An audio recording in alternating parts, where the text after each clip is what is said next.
Sarah, you awake? Please tell me you're up. Barely. What's wrong? It's almost midnight. My phone just rang. I'm staring at the screen and I think I'm losing my mind. Carter? What is it? It's Harold. Your brother? The one you haven't talked to in a decade? 8 years. 8 years of total silence, and his name just lit up my phone. Did you pick up? I almost didn't. I thought it was a prank or a ghost, but I answered. And? It didn't even sound like him. Sarah. Just this. Horrific sobbing. He kept saying, "Carter, please, get me out of here." Oh my God. Where is he? He said they kept him caged. Our own family. He's been in a backyard shed for 4 years. 4 years, like a stray dog. Carter, that's impossible. Your parents? He said they banked on him being too weak to fight back. They thought no one cared enough to look for him. 11:56 p.m. I'm shaking. What are you doing? I'm at the airport. I caught the first flight out. I'm not calling the cops yet. Carter, wait. You need help. You can't just go there alone. They took 8 years from him. They kept my twin in a box. I'm not waiting for the law to drag its feet. Please be careful. Tell me when you land. 4:15 a.m. Carter? Did you get there? I'm outside the house. It's so quiet. It looks so normal. That's the sickest part. Call the police. Seriously. I found the shed. Sarah. The smell. I can hear him breathing through the wood. Is he okay? He's so frail. He looks like a skeleton. I had to break the lock with a crowbar. I've got him. He's in the car. Get out of there. Drive. Not yet. What do you mean, not yet? Carter, go. They're coming out of the house. My flesh and blood. They're looking at us like we're the ones trespassing. Carter, don't do anything stupid. They paid in blood, Sarah. I made sure of it. What did you do? Carter? 6:30 a.m. Answer me. Are you safe? Where is Harold? He's sleeping. First time in a real bed in years. I'm watching him breathe. I wasted 8 years of silence. I almost didn't pick up that phone. Is it over? It's never over, but they won't ever hurt him again. Do me a favor, Sarah? Anything. Call your mom or your grandpa. Just verify they're okay. A single ring can change a life. I almost missed mine. I will.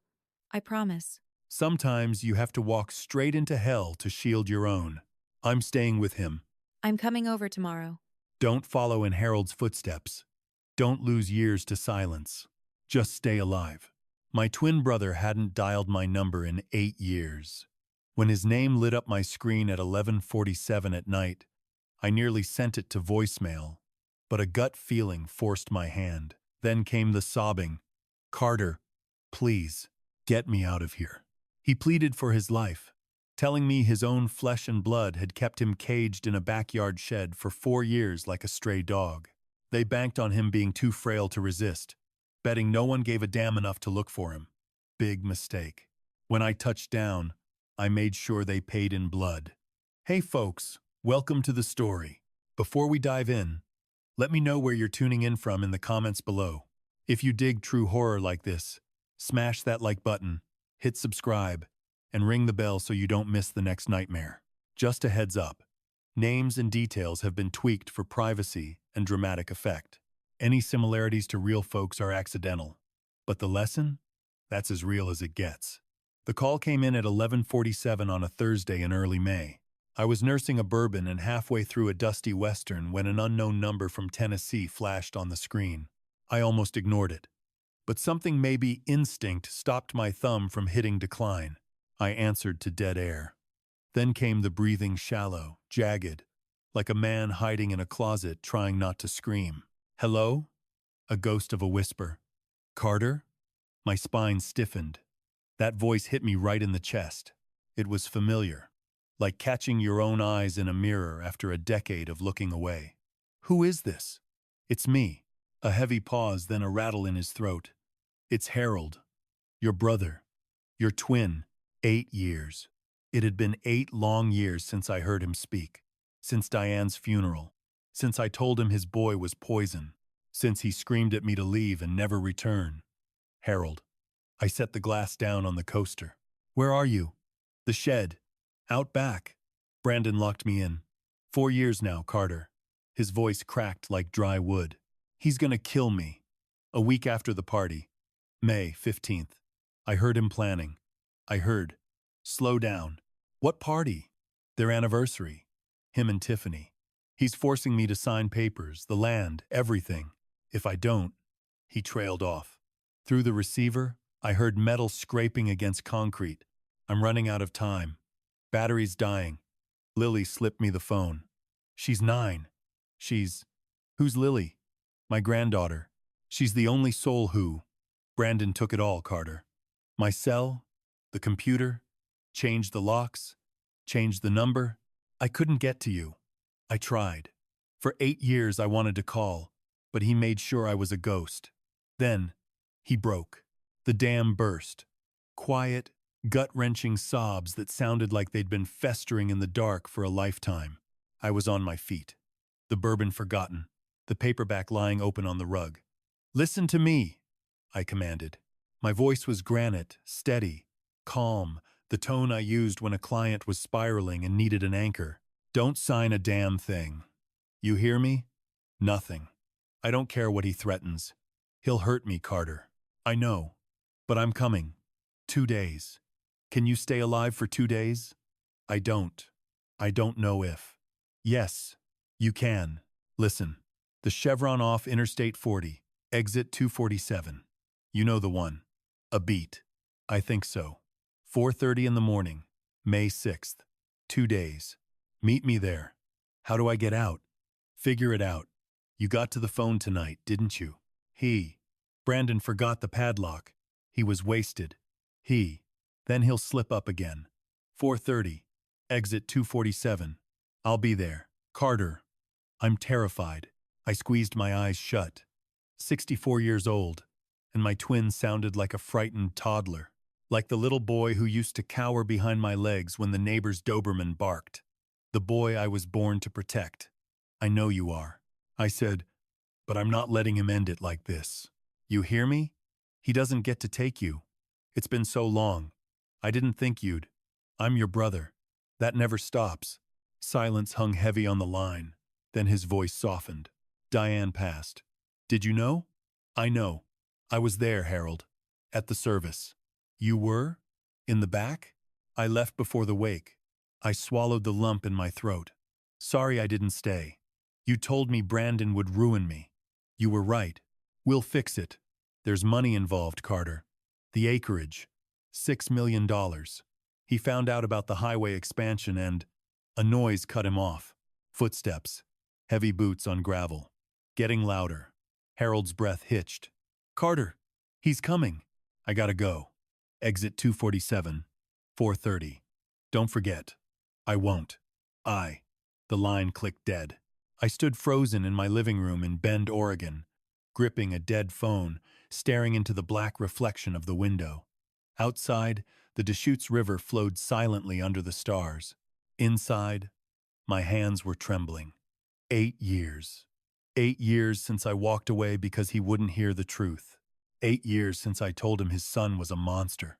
8 years since he picked Brandon over me.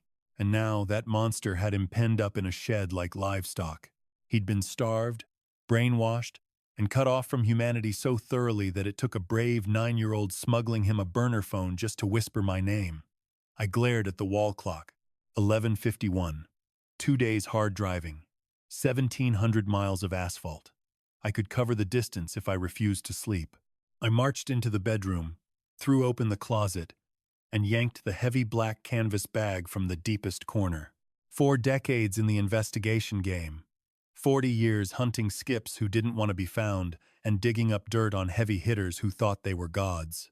I hung up my spurs 3 years back. Figured I was out of the life. Turns out, the life wasn't done with me. I ripped the zipper open. Inside sat a buttonhole camera, digital recorder, tension wrenches, encrypted drives, and a Glock 19 I hadn't fired in months.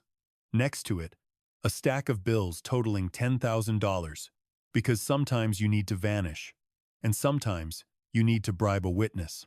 I also kept a manila envelope tucked in the side pocket. Faded Polaroids, yellowed obituaries, and the original birth records proving Harold and Carter Brooks were identical twins, entering the world 11 minutes apart in a Memphis Veterans Hospital back in 1961. I slid one picture out. Two buzz-cut boys, maybe 7, arms slung over shoulders, missing front teeth. You couldn't tell who was who unless you spotted the jagged white line on my left brow from a Little League collision. Harold was the peacemaker. I was the enforcer. That was the unspoken contract. Always had been. I tossed the photo onto the mattress, sealed the bag, and headed for the kitchen. Brewed a pot of sludge-thick coffee, filled a steel thermos, and grabbed a laminated road atlas because GPS leaves a digital trail I couldn't afford. 11:58. I paused at the threshold, grip tightening on the brass knob, playing back Harold's final words. You were right. Yeah, I was. But being right didn't fix a damn thing.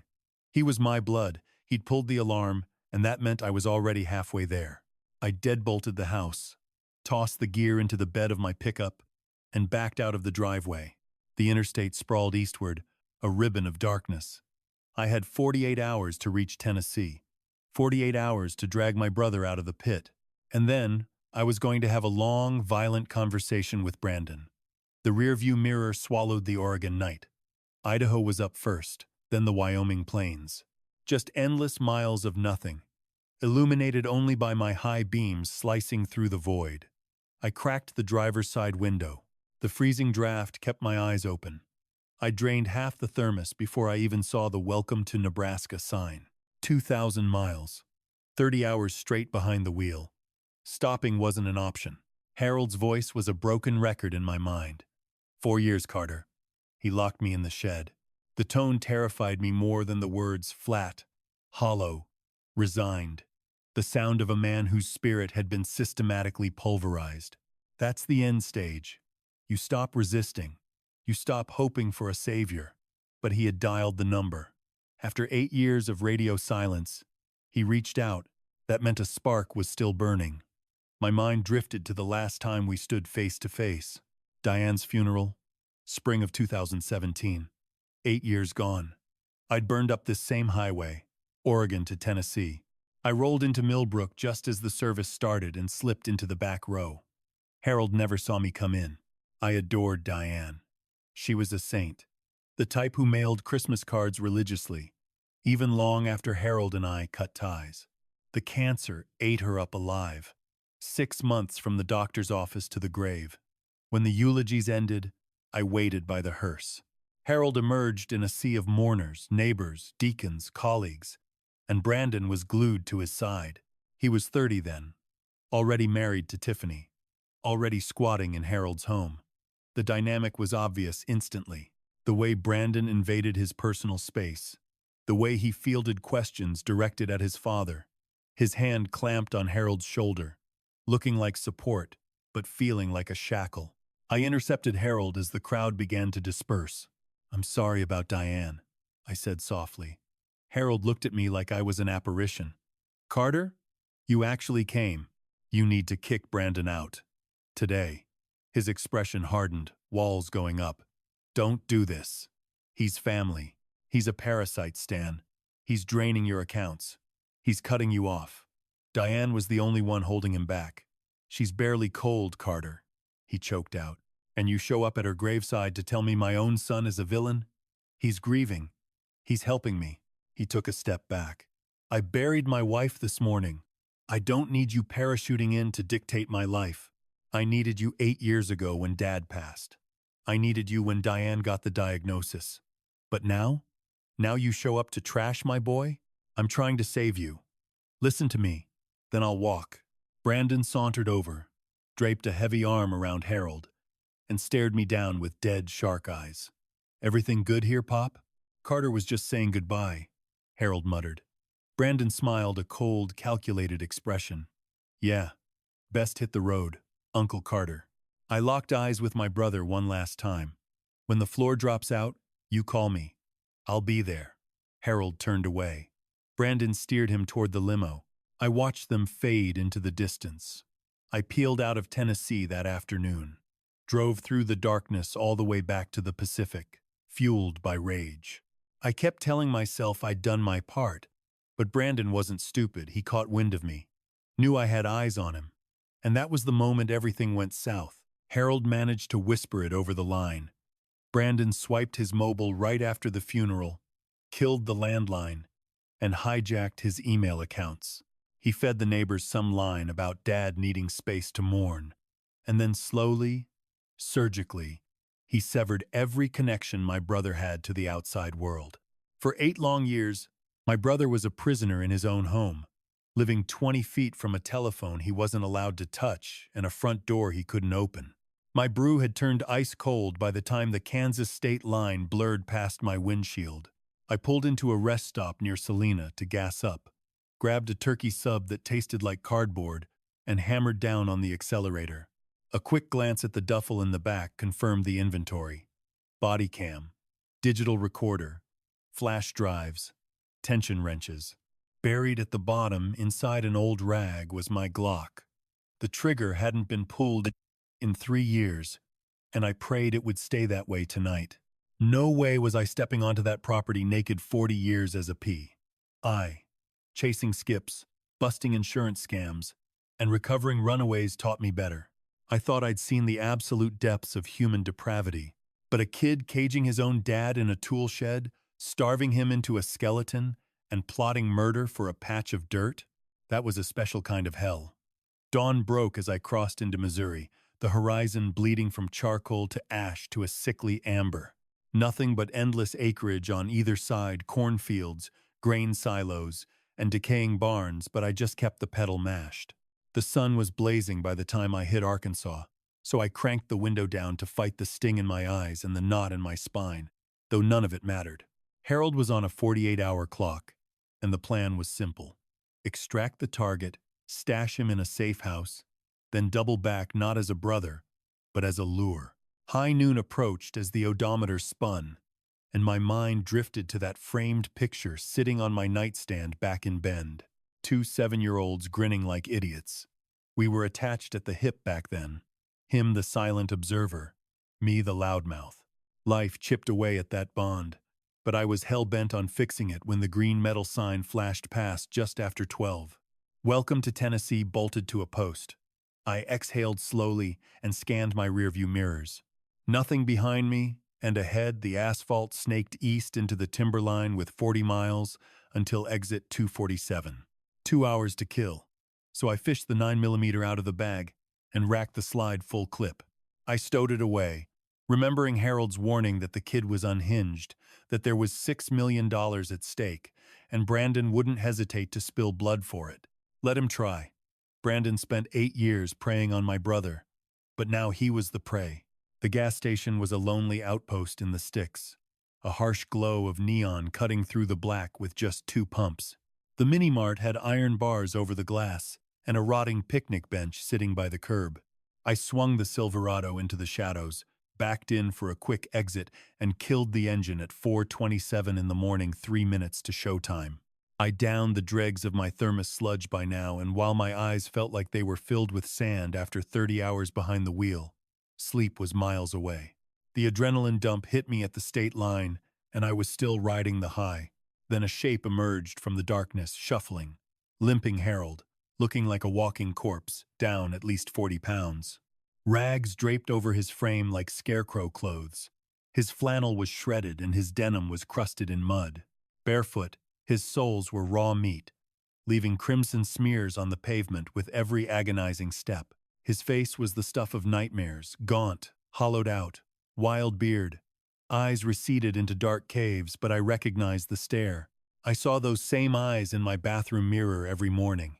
He froze 10 feet out and whispered, "Carter?"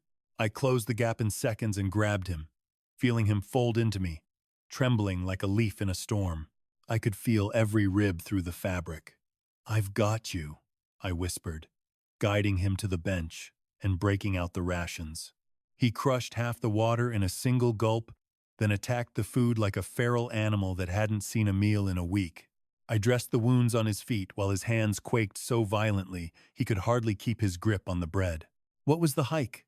I asked. 3, maybe 4 miles. Brandon passed out cold around 2 and forgot the padlock. I waited for the snoring, Then I bolted. I didn't think you'd actually show, he said, locking eyes with me. Tears cut tracks through the filth on his cheeks. 8 years, Carter. I'm your brother. That bond doesn't expire, I said as he shattered into heavy sobbing, and I just held him until the storm passed and his voice found some ground. You called it. Back at Diane's service, you said that boy would be the end of me. I wouldn't listen, he rasped, his knuckles turning white around the plastic bottle. Week after we buried her, Brandon grabbed my cell, claimed the bill was outrageous and said he'd sort it out.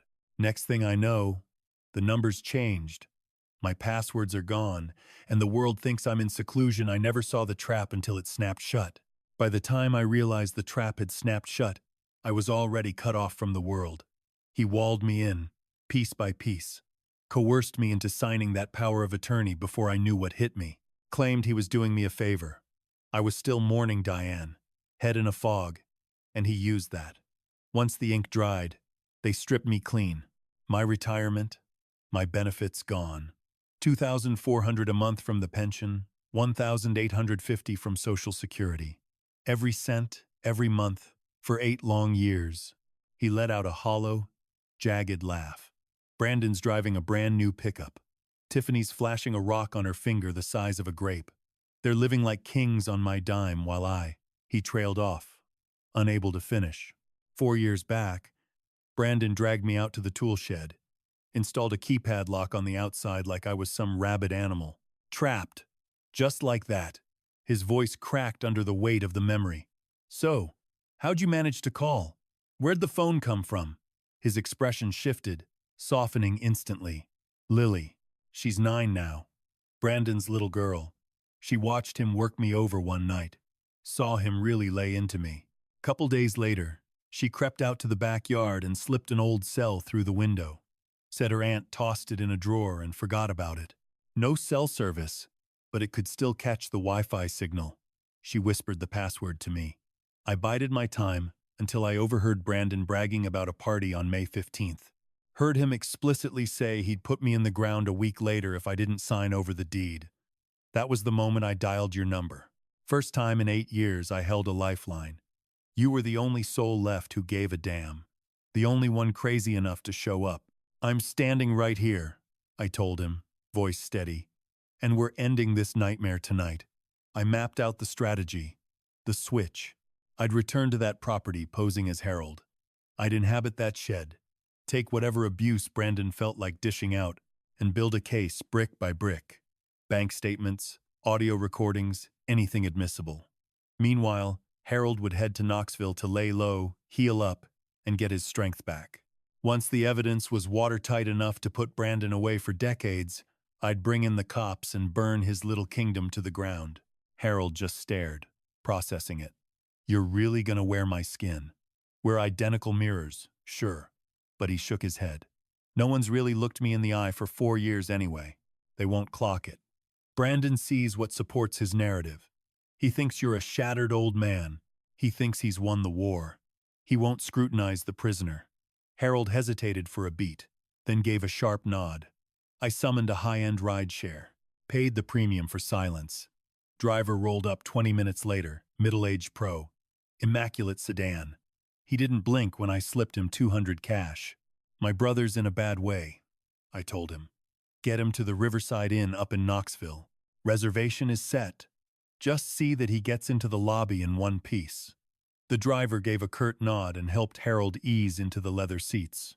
I handed Harold the rest of the bankroll, $5,000, and the key card for room 412. Then I fished out the snapshot I'd brought from home.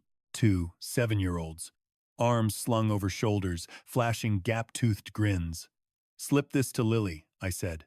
Let her know Uncle Carter has arrived. Harold took the glossy print, eyes lingering on our younger selves.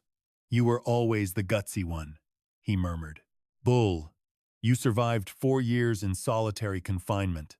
That takes a kind of steel I don't have. He squeezed my hand, a desperate, crushing grip, then released me. The car glided onto the asphalt. I stood there watching the red taillights fade until the highway swallowed them whole. I turned back to the weathered picnic bench and stripped. Off went the jacket, the crisp shirt, the designer denim. On went Harold's rags. The fabric reeked of stale sweat, mildew, and pure terror. The flannel draped off my frame. The jeans cinched tight, but bagged at the knees. I hadn't lost 40 pounds like he had, but with grime smeared across my cheeks and a deliberate stoop in my spine, I was a ghost. I hoisted myself into the cab of the truck, checked the rear view, and saw my brother's haunted eyes staring back at me. Dawn was breaking, spilling blood-orange light across the frost-bitten fields. I threw it into gear and rolled toward Millbrook, toward Brandon, toward a shed with a keypad and a father who had been systematically erased. I left Carter Brooks at the roadside. For the next week, Brandon would see a broken old man, and that underestimation was the only weapon I required. The property at 342 Oakwood Drive was in worse shape than the intel suggested.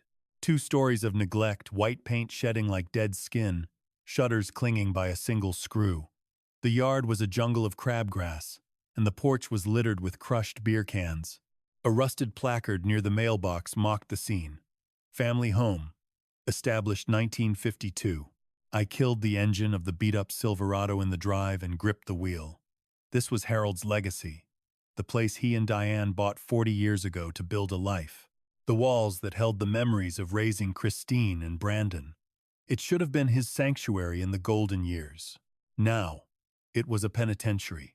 I stepped out, yanked the brim of my cap down, and marched toward the lion's den.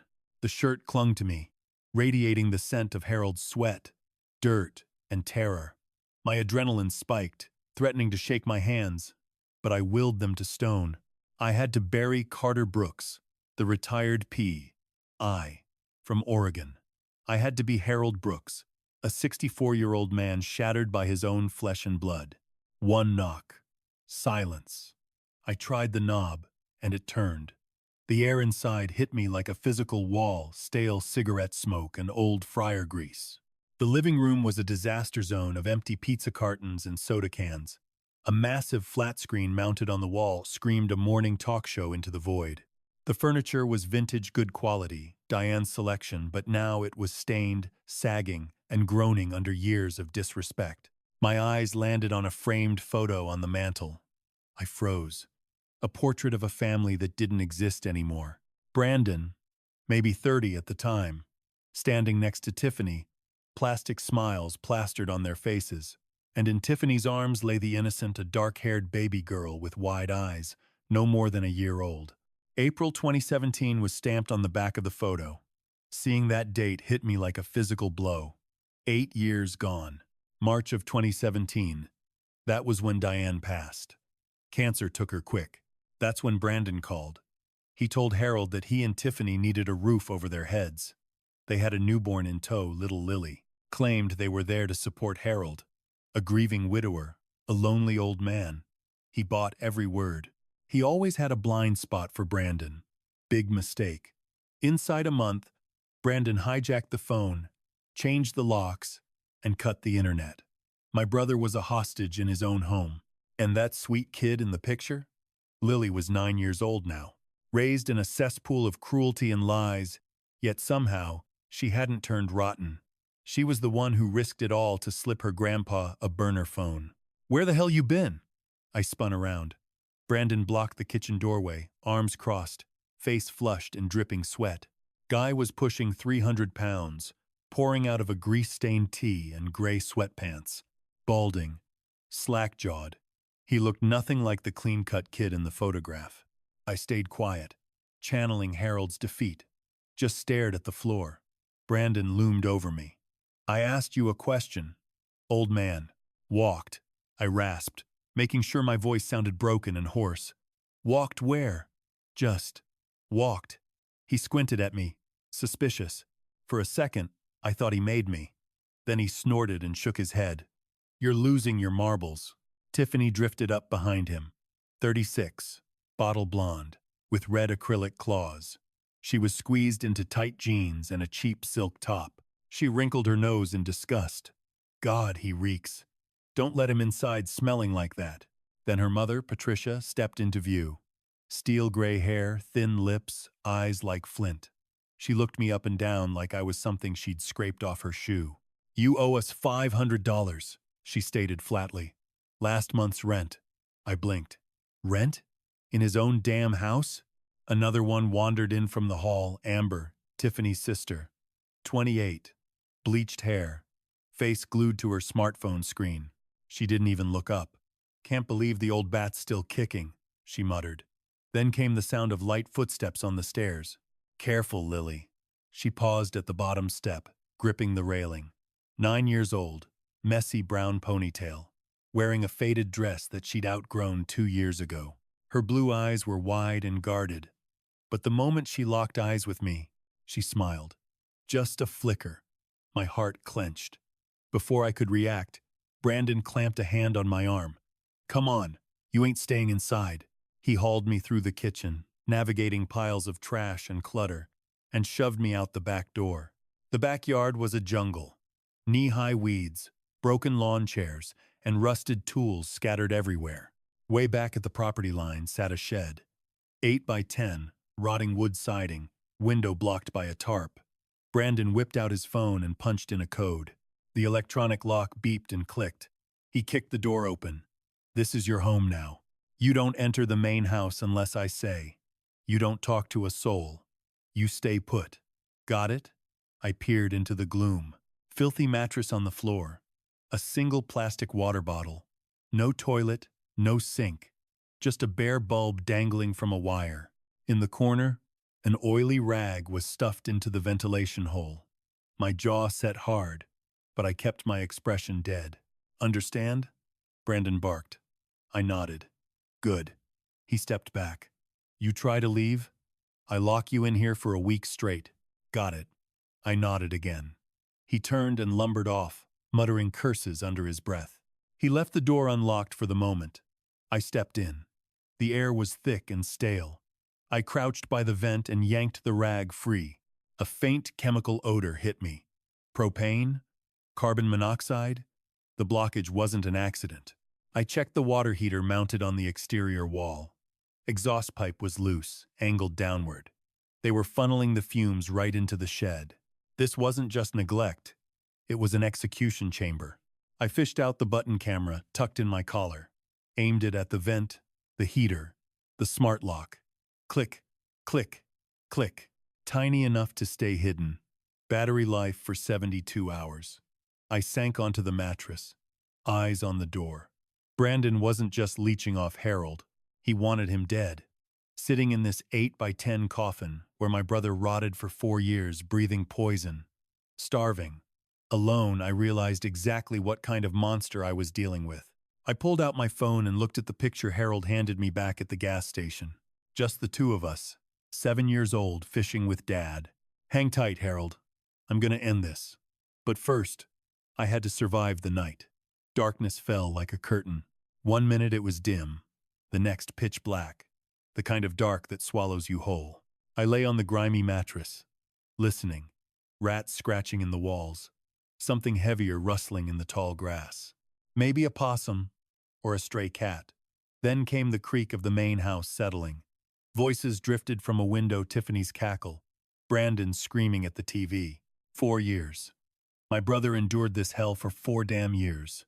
1,400 nights of isolation, inhaling toxins and hearing his own son through the drywall. I reached up, my fingers grazing the carvings on the ceiling. Lily's sunshine.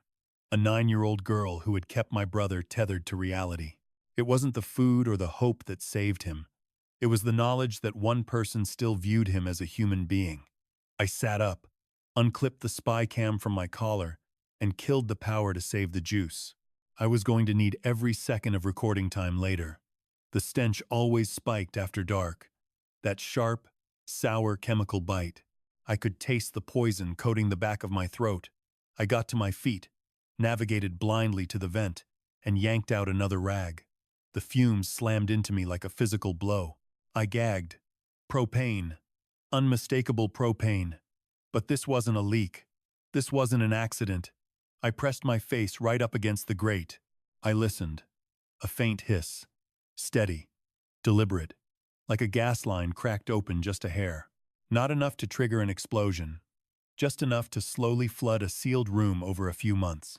Enough to make a man dizzy, nauseous, and weak until, one morning, he just wouldn't wake up. Brandon would discover the body, call 911, weep on cue at the funeral, and inherit the estate. Clean, quiet, zero suspicion. I whipped the camera back out, triggered the flash, and snapped shots of the vent, the makeshift rag stoppers, the steel grate, and then the door. I captured the electronic lock and the serial number stamped into the steel plate. Raymond Foster was going to have a field day with this. Any decent lawyer could track the purchase, prove Brandon installed it, and prove he locked his own father in here with malice aforethought. I spun around, sweeping the shed with the camera's LED beam. In the corner, wedged under a collapsed shelf, sat a beat-up cardboard box. I dropped to a knee and dragged it out. It was full of snapshots, old school, faded hues, white borders, a wedding from 1980, Harold, rocking a brown suit, Diane in a simple white dress clutching daisies, both of them smiling, young, vibrant. I wasn't in that picture. Harold and I weren't on speaking terms back then. Over some argument I couldn't even recall anymore. Something petty, something meaningless. But it cost me his wedding, cost me being there for the birth of his kids. I lost decades of his life because I was too stubborn and too proud. I thumbed to the next photo. A kid, maybe 10 years old, dark pigtails, missing a front tooth. Christine, Harold's daughter. God, I wondered where she ended up. Did she know her dad was rotting in a garden shed? Did she ever try to intervene? The next image stopped me cold.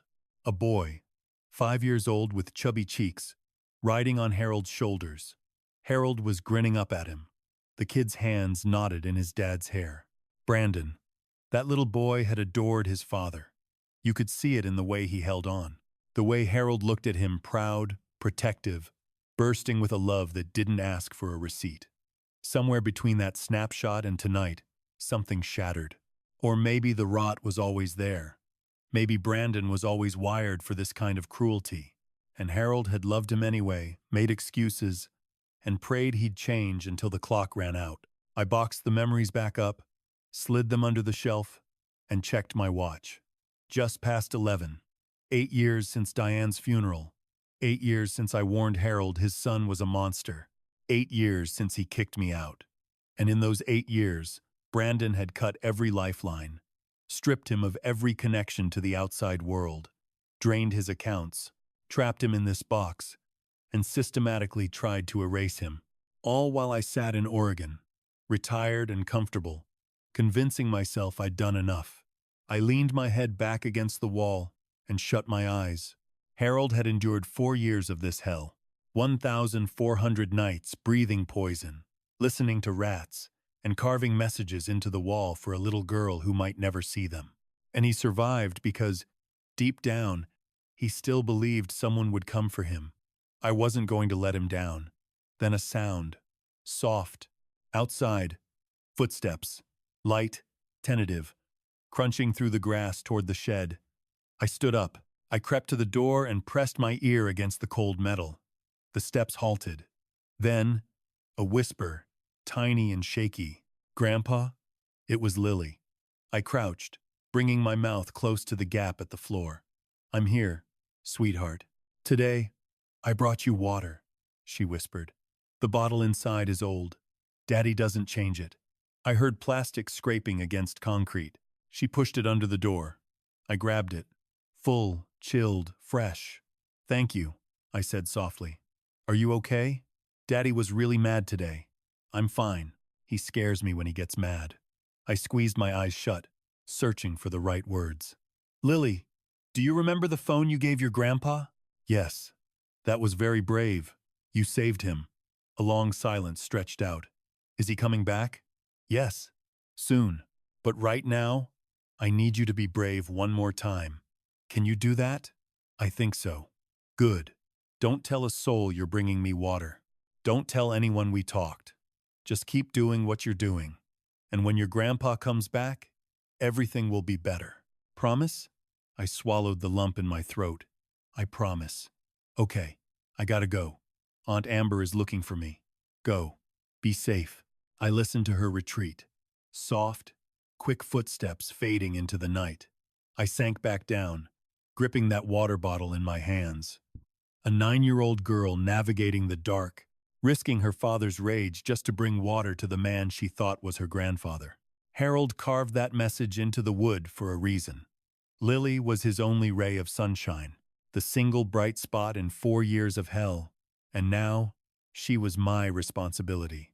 I uncorked the bottle and took a long swig. The water tasted cold, pure. I grounded the bottle, leaned back, and stared at the rotting ceiling. Tomorrow, Brandon would test me, push my limits, see if I'd snap the way Harold did. But I wasn't Harold. I was a private investigator with 40 years of experience in lying, enduring, and winning. Brandon thought he'd caged his old man. The reality? He'd trapped a wolf, and sooner or later, wolves always chew through the fence. The kitchen reeked of stale grease and burnt meat. I loitered in the doorway, sizing them up. Brandon presided at the head of the table. A massive ribeye sat on his plate, barely touched. He sawed at it, chewing with his mouth wide open, loud and obnoxious. Fat dripped down his chin. Tiffany sat to his right, picking at a roast chicken. She toyed with the food, eyes glued to her phone between bites. Patricia sat across from her, working through 2 slices of pizza on a paper plate. She ate in silence, jaw snapping mechanically. Amber slouched at the far end, scrolling through social media with a pepperoni slice in one hand. And then there was Lily, small, silent, staring down a styrofoam cup of instant ramen, the cheap dollar store trash. She nursed the noodles slowly, trying to make every bite last. Nobody said a word, just the scrape of silverware and the hum of the fridge. Brandon finally clocked me. "What are you doing?" he mumbled around a mouthful of beef. "Waiting," I replied. "For what?" "Dinner," he snorted, jerking his head toward the counter. "Chow's over there. Bowl and bread. Don't say I never feed you." I turned and saw a chipped ceramic bowl. Cold soup. Gray scum floating on top.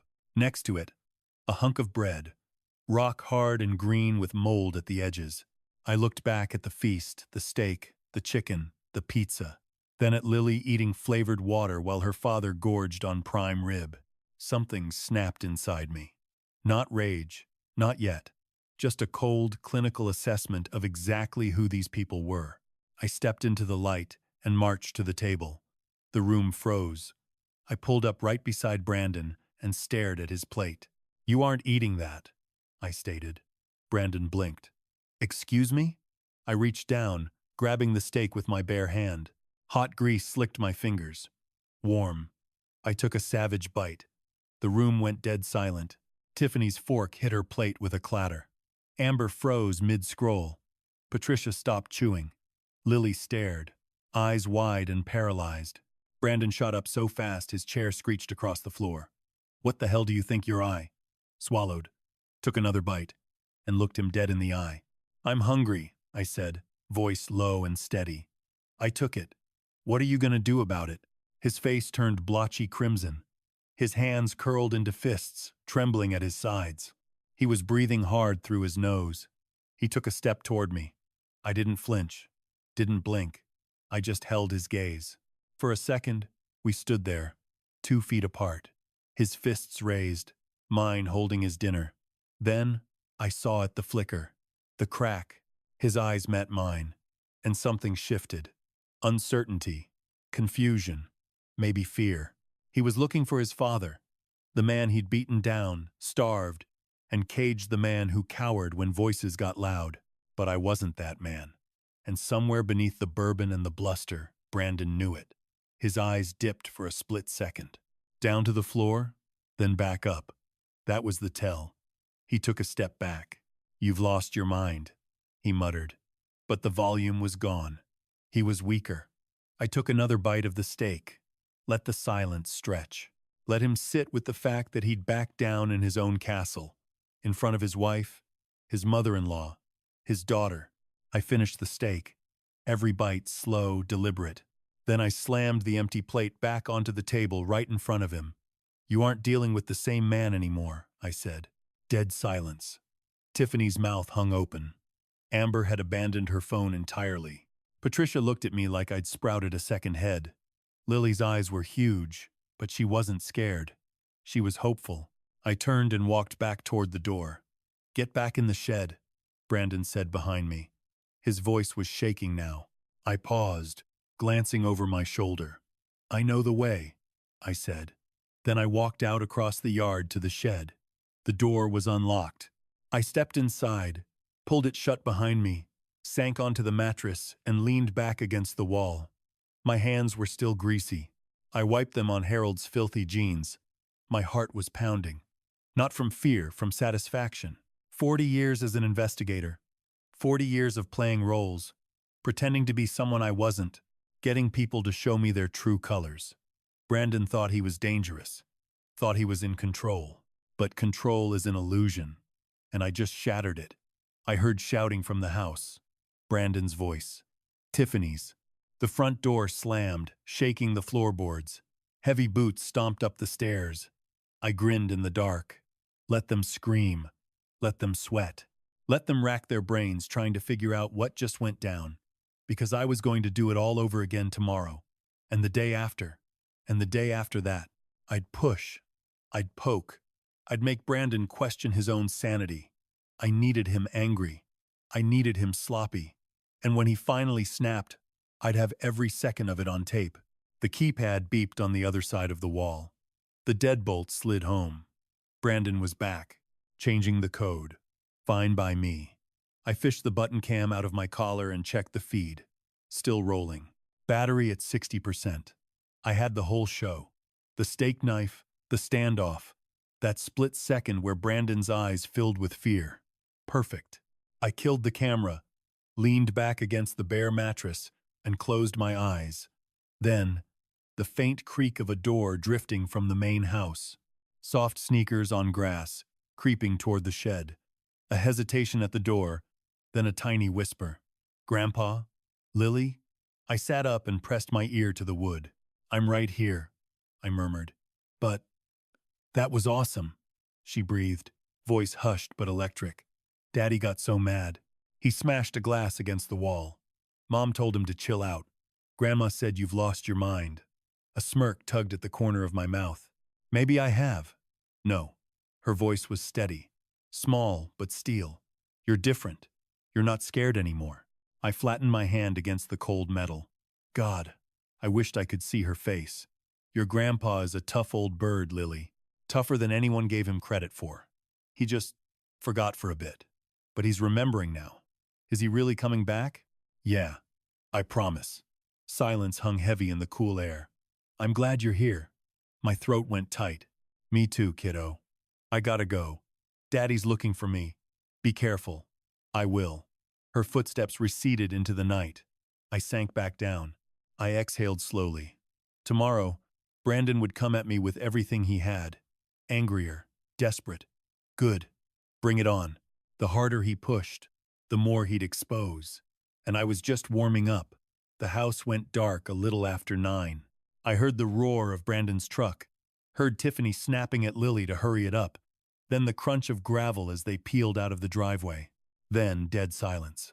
I waited, counted to 60 in my head, straining for a noise. Nothing. I fished the picks from my pocket. The shed door was a joke cheap electronic lock, the kind you grab online for $50. Took me 30 seconds flat.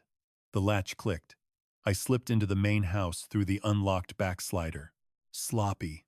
Arrogant. Brandon never thought his old man had any fight left in him. I ghosted through the kitchen, past the table where I'd swiped Brandon's steak knife, and crept up the stairs. Slow. Methodical. Every floorboard was a potential alarm. Brandon's office was at the end of the hall. Door ajar, room a disaster, papers strewn across a particle board desk. A laptop sat open, screen black. I brushed the trackpad. It woke up instantly. No password, just the desktop staring back at me. I opened the file explorer and zeroed in on a folder. Land Highway Project. Click. A PDF popped up. Appraisal report. Official letterhead. Tennessee Department of Transportation. Property value. $6 million. $200,000. Highway expansion. Total budget, $180 million. Estimated closing, August 15th, 2025. 6.2 million for a patch of dirt Harold probably forgot he owned. Land his dad bought 50 years ago for pennies. Brandon found out and decided to claim it. I whipped out the button cam and snapped a shot of the screen. Next file. Life insurance policy. Insured. Harold Brooks. Beneficiary. Brandon Brooks. Payout. $750,000. Dated March 12th, 2023. 2 years ago. Right when Brandon started stuffing rags in the furnace vent. I took another picture and opened the next folder. Bank statements. Harold's accounts. Pension. Social Security. Every month, like clockwork, the cash hit the account. And every month, it vanished. Siphoned into an account under Brandon's name. I scrolled back. 8 years of bleeding him dry. $2,400 in pension. $1,850 in Social Security. Over $400,000. Brandon had robbed his own father of nearly $500,000. I spotted a thumb drive in the drawer. Jammed it in. Copied the lot.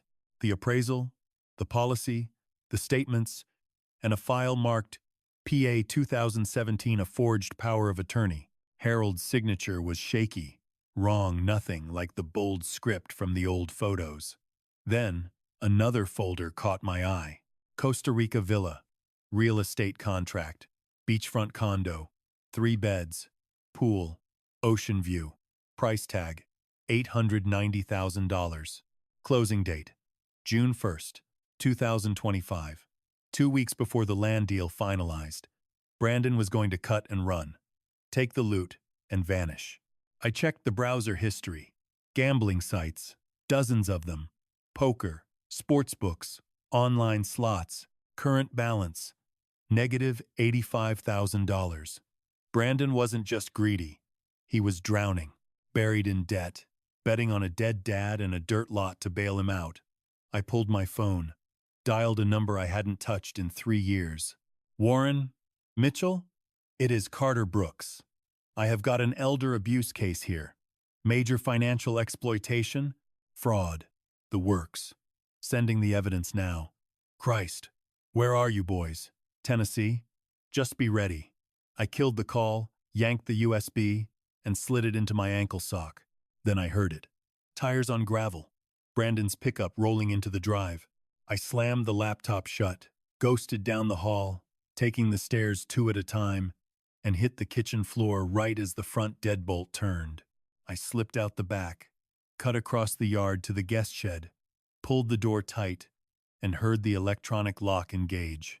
A second later, I collapsed onto the mattress, willing my heart to stop hammering, and tapped the drive in my sock. Still there. I had them. Bank records, insurance schemes, forged signatures enough to put my son away for 10 to 20 years. But I wasn't finished. Later that afternoon, Brandon banged on the shed door. You got a doctor's appointment. Let's go. Tiffany is driving. Don't embarrass me, he spat. I trailed him to the truck. We rode in silence 20 minutes through Millbrook to a clinic with peeling paint. Pierce Family Medicine. The waiting room was a ghost town. A nurse ushered me back and took my vitals. Doctor will be right in. The door swung open. Guy in his mid-50s, thinning gray hair, wire rims, lab coat, dead eyes. Dr. Kenneth Shaw. Harold, how are we holding up? Good? Your son mentions you have been struggling with memory lapses. Let's run a quick cognitive check. Can you tell me the current year? And the president? I rattled off the answers. Okay. Count backward from 100 by sevens. 100, 93, 86, 79, 72. He frowned, scratching something negative on his clipboard. Can you tell me your current location? Pierce Family Medicine, Millbrook, Tennessee, I said, sharp as a tack. His frown deepened. Outside, Tiffany's cell phone started ringing.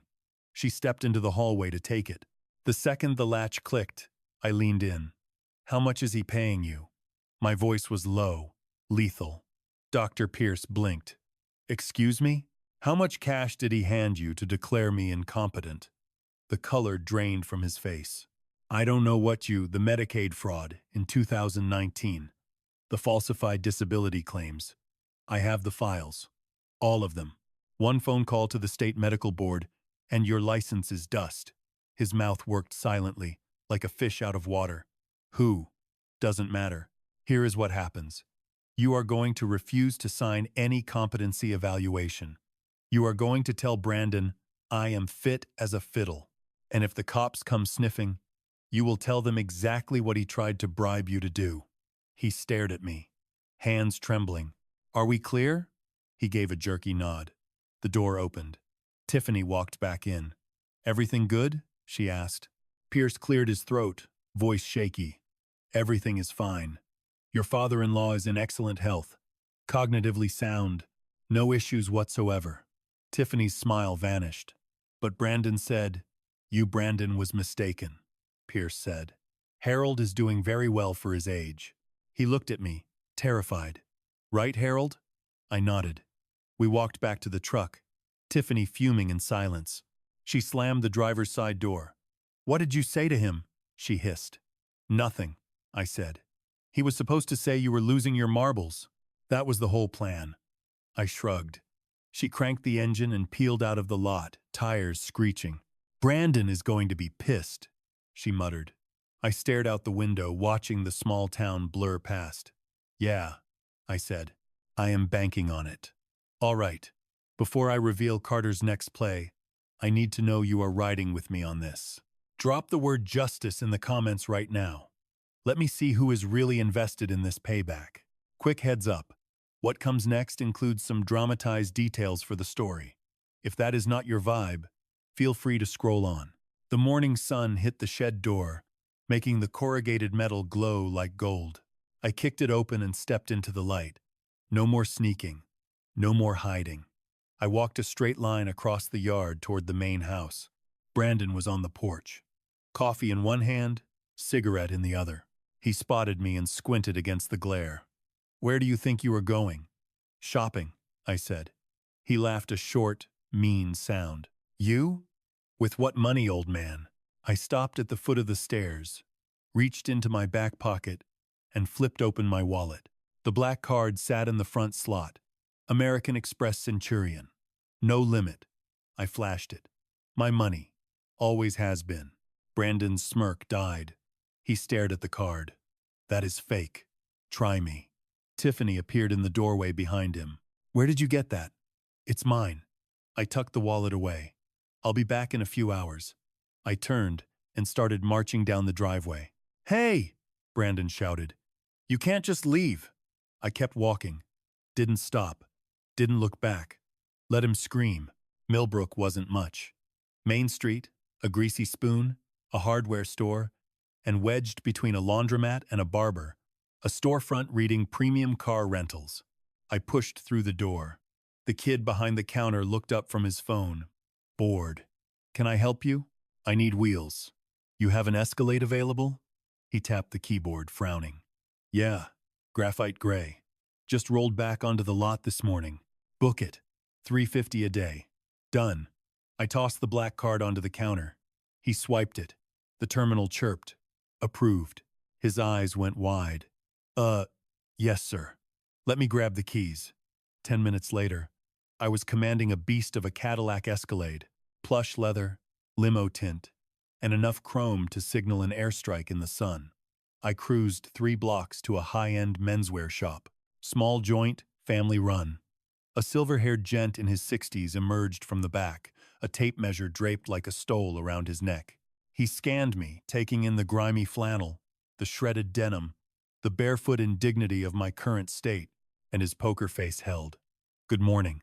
How may I be of service? Suit, shoes, timepiece. No questions, no judgment. He just went to work. He pulled options. I chose a navy cut clean, lethal. He paired it with a slate shirt and cognac leather Oxfords. He presented a tag. Stainless steel whore. Understated, classy. That's the one, I said. $4,000 for the threads. Another $4,800 for the wrist candy. I swapped lives in the fitting room, leaving the rags in a heap. When I emerged, the tailor gave a curt nod. You look like a completely new man. That's the point. I drove back to the estate and parked the SUV directly on the lawn, front and center. The gallery was already assembled. Brandon, Tiffany, Patricia, Amber, the whole squad staring. Patricia's jaw hit the floor. Amber dropped her smartphone. Tiffany recoiled. Where did you? I didn't acknowledge her. I just marched straight at them. I moved with purpose, letting them absorb the Italian wool, the leather, the gleam of the watch. Brandon turned a violent shade of plum. What is this? I told you to go shopping. Who paid for that rental? I did. With what cash? My own. He clenched his jaw, fists balling up. You're broke. Evidence suggests otherwise. Tiffany stepped up. Impossible. We froze your assets. You control Harold's assets. I corrected. Not mine. Dead silence. Brandon squinted. What the hell does that mean? I offered a cold smile, said nothing, and brushed past them, heading for the stairs. I strode down the corridor and kicked open the master suite. Brandon and Tiffany's sanctuary. I settled onto the mattress, leaned back, and crossed my legs. Brandon framed himself in the doorway, face contorted. Get out. That is my room. History, I said. Now, get out. I rose slowly, unclasping the heavy watch. Little Lily peeked around the doorframe, eyes like saucers. I moved to the door, dropping to one knee in front of her. Hold this for me, sweetheart? I pressed the watch into her hands. Don't want to scratch the crystal. She cradled it like a Fabergé egg. Brandon vibrated with rage. Don't you touch her! I straightened up, locking eyes with him. I didn't touch her. I enlisted her assistance. Learn the distinction. He stammered, glanced at his wife for backup. She gave a microscopic headshake. He retreated barely an inch, but a retreat nonetheless. I brushed past him, re-entered the suite, and threw the deadbolt. They hammered on the wood for 10 minutes, screaming threats. I tuned them out. Eventually, the tantrum ended. Footsteps faded. Doors slammed. The house settled into an uneasy silence. Around midnight, hushed, venomous whispers drifted up from the first floor. I pressed my ear to the floorboards. Brandon. His voice was rough, rattled. He's changed. It's wrong. That's not him. Tiffany's tone was razor sharp. You think I don't see he's not acting like your father? It's like a stranger. A heavy pause. You think he was swapped? Doesn't matter, she snapped. We're out of time. The gala is in 6 days. If he doesn't sign, we're destitute. So what's the play? We accelerate. Tomorrow night. I'll take care of it. Just keep your mouth shut and stay out of the way. Footsteps, a door clicking shut, silence. I sat back on the bed. I plucked the spy cam from my buttonhole and checked the feed. Still rolling. Battery at 40%. Plenty. I lay back. I closed my eyes. Tomorrow. Brandon was escalating faster than anticipated, but that was fine. Haste breeds error, and I'd spent 40 years capitalizing on other people's errors. I could wait 24 hours. My attention shifted to the detached garage out back, Brandon's man cave, his panic room. Tonight, it was lit up, leaking music through a cracked pane, classic rock, blaring, the volume of a man who's already 3 sheets to the wind. I ghosted through the yard, pressed against the siding, and angled the button cam toward the glass. 2 subjects inside, Brandon and a stranger. Mid-40s, receding hairline, tacky polo, expensive wristwear. Gary Nichols. Had to be Brandon's handler. I triggered the record function. The tiny red LED pulsed to life. Recording. Brandon poured another bourbon. Sloppy. Half of it splashed onto the table. To the high life. He slurred. Richard lifted his glass. Barely. Sure, but you don't sound excited, Rick. Me? I'm excited. Just tired. Brandon laughed. Loud. Mean. You're tired? Try dealing with a crazy old man who thinks he owns the place. Try having bills stacked so high you can't see over them. Richard set his cards down. You doing okay, Brandon? Okay? I'm about to be better than okay. Brandon leaned back, grinned. I'm about to be rich. You know that land my old man is sitting on? $6.2 million. Richard blinked. What? The state is buying it. Highway expansion project. Market value is 6.2 million, and it's mine. Your dad's, you mean?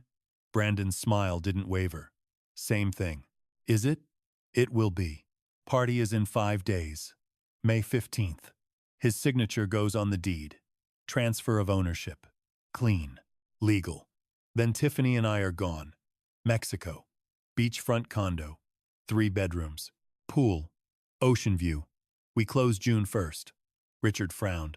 What about your dad? Brandon's smile widened. What about him? You just going to leave him here? Not exactly. The frown deepened.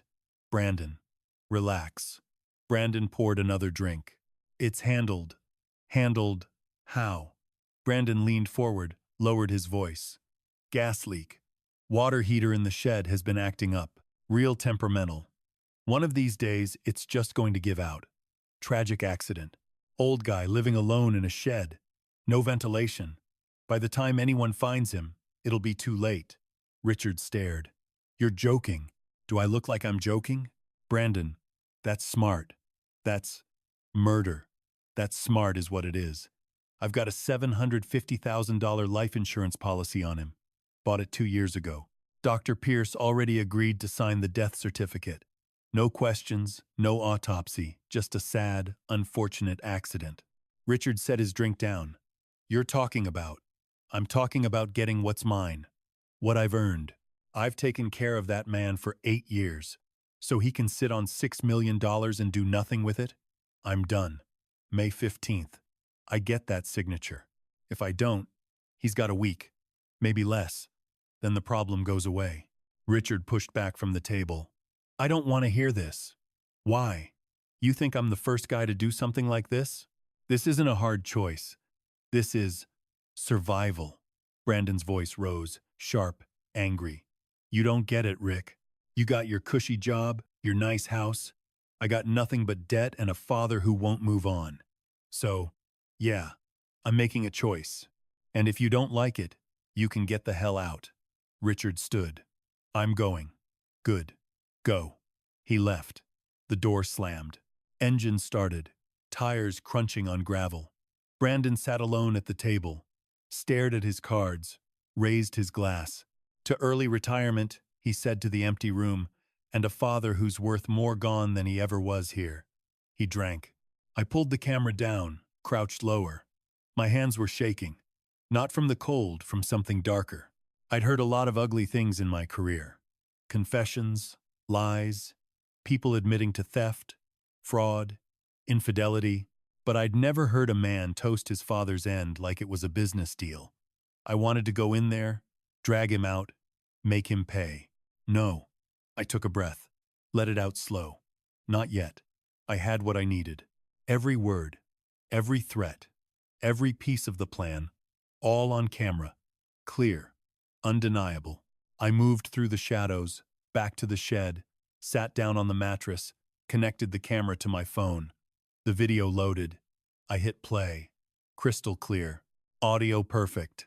Brandon's face, his voice, every word. I watched it twice. Then I opened my messages. Found Raymond Foster's number, typed. Got the confession. Phase 2. Hit send. 3 dots appeared. Then the reply came. Now I attached the video. Sent it. A minute later, my phone buzzed. This is enough. I'll have the D.A.S. office ready. When do you want to move? I thought about it. 5 days until the party. 5 days until Brandon tried to force Harold's signature. 5 days until he realized he'd been played. I could end it now. Call the police. Have Brandon arrested tonight. But that wouldn't be enough. Brandon had spent 8 years tearing my brother down, stealing from him, erasing him, trying to finish him off. I wanted everyone to see what he really was. His neighbors, his co-workers, everyone who'd stood by and done nothing. I wanted Brandon exposed, ruined, broken the way he tried to break Harold. I typed back, party, May 15th, 3 p.m. I'll have him on stage. Be ready to move by 4:30. 3 dots. Then you're sure? I'm sure. Okay. I'll have police standing by. You play your hand, I'll play mine. I set the phone down, leaned back, closed my eyes. Brandon thought he had a week, thought he had time, thought he could force his father to sign and disappear with $6 million. He thought he was in control. But in 5 days, I was going to shatter it in front of everyone he knew. Footsteps outside. Light, careful. A whisper. Grandpa? Lily. I moved to the door. I'm right here. You okay? I heard the shouting. I'm good. He just gets mean when he drinks. I know, sweetie. Is it almost over? The question hung in the air. I thought back to the Raymond Foster strategy, waiting 5 long days until the target lost absolutely everything. Almost, I whispered. Just hang in there. Okay. Night, Grandpa. Night, Lily. Then the sound of her little feet retreating into the silence. I sank back onto the mattress and checked the camcorder. 20% battery. 5 days. 5 days until Brandon stood on a stage and watched his entire life implode. I could handle 5 days. Afternoon sun bled through the rotting timber of the shed walls. Dust motes danced in the thin beams of light. I leaned my head against the wall, counting it down. 4 days left until the big party. 4 days until Brandon stood in front of the whole town and signed his own death warrant. Then, a soft knock. 3 distinct taps. Light and rhythmic. Grandpa? It's Lily. I shuffled to the door. I'm here. A plastic-wrapped sandwich slid under the gap. Turkey and cheese. Still cold from the fridge. Thanks, kiddo. A pause, then her voice dropped to a whisper. Can I tell you a secret? Always. Aunt Amber is up to something. I saw her in her room last night. She had a stack of papers in cash. Like, she was counting it. I crouched closer to the floorboards. What kind of papers? I don't know. A big, brown envelope. She kept staring at it and smiling. Then she shoved it in her drawer and locked the door. Amber. Tiffany's baby sister. The one who'd looked at me and asked, "How is this old guy still breathing?" Like my life was some sick joke. Thanks for the heads up, I said. Watch out. She's mean. I couldn't help but grin. I will. That night, I was going to find out exactly what she was sitting on. The house finally settled down just past 11. Lights out. Doors shut. Just the low, narcotic hum of the TV drifting from Brandon and Tiffany's master suite. I picked the shed's padlock, slipped into the darkness, and crossed the yard. I moved up the stairs silent, practiced. Amber's room was at the end of the hall. Door shut. No light bleeding from underneath. I fished the picks from my pocket. Cheap interior lock. 20 seconds. Tops. The latch gave with a faint click. I froze. Listened. Silence. I stepped inside, hitting a wall of cheap perfume and stale cigarette smoke. Clothes strewn everywhere. Laptop open on the unmade bed. I headed for the dresser. Top drawer was locked. I picked it and slid it open. There it was. A manila envelope. Thick and heavy. I lifted it out and undid the clasp. Legal docs. Heavy stock.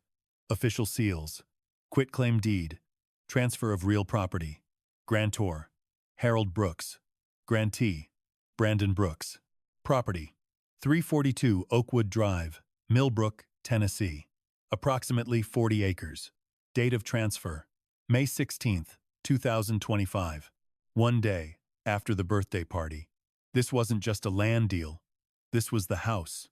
The land, everything Harold had to his name. Brandon was wiping him clean. And the signature at the bottom? Harold Brooks. It was a forgery. Shaky. Wrong. I whipped out the button camera and started snapping frames. The signature, the date, the raised notary seal. Next page. A notarized affidavit signed by Barbara Holt, Notary Public, State of Tennessee. I'd bet my life Barbara Holt had never laid eyes on this paper. Third page. An uncashed check made out to Amber Sullivan. Amount, $50,000. Memo line. Services rendered. 50 grand for forging the deed and the seal. 50 grand to keep her mouth shut. I photographed every inch of it. I slid the documents back, relocked the drawer, and left the room exactly as I found it. I turned to leave and froze dead in my tracks. A small shadow loomed in the hallway, right outside the doorframe. Lily, standing there in her nightgown, bare feet, eyes wide. I stepped into the hall, pulled the door shut, and knelt down. "You should be in bed," I whispered. I heard walking. She looked at me. Really studied me. "You're not my grandpa," she said flatly. My chest tightened. "What makes you say that?" "Your eyes. They're the same color, but they aren't sad. Grandpa's eyes were always sad. Yours aren't. And you don't talk like him either. And when Daddy yells at you, you don't look scared. Grandpa was always scared. Smart kid. Too smart for her own good.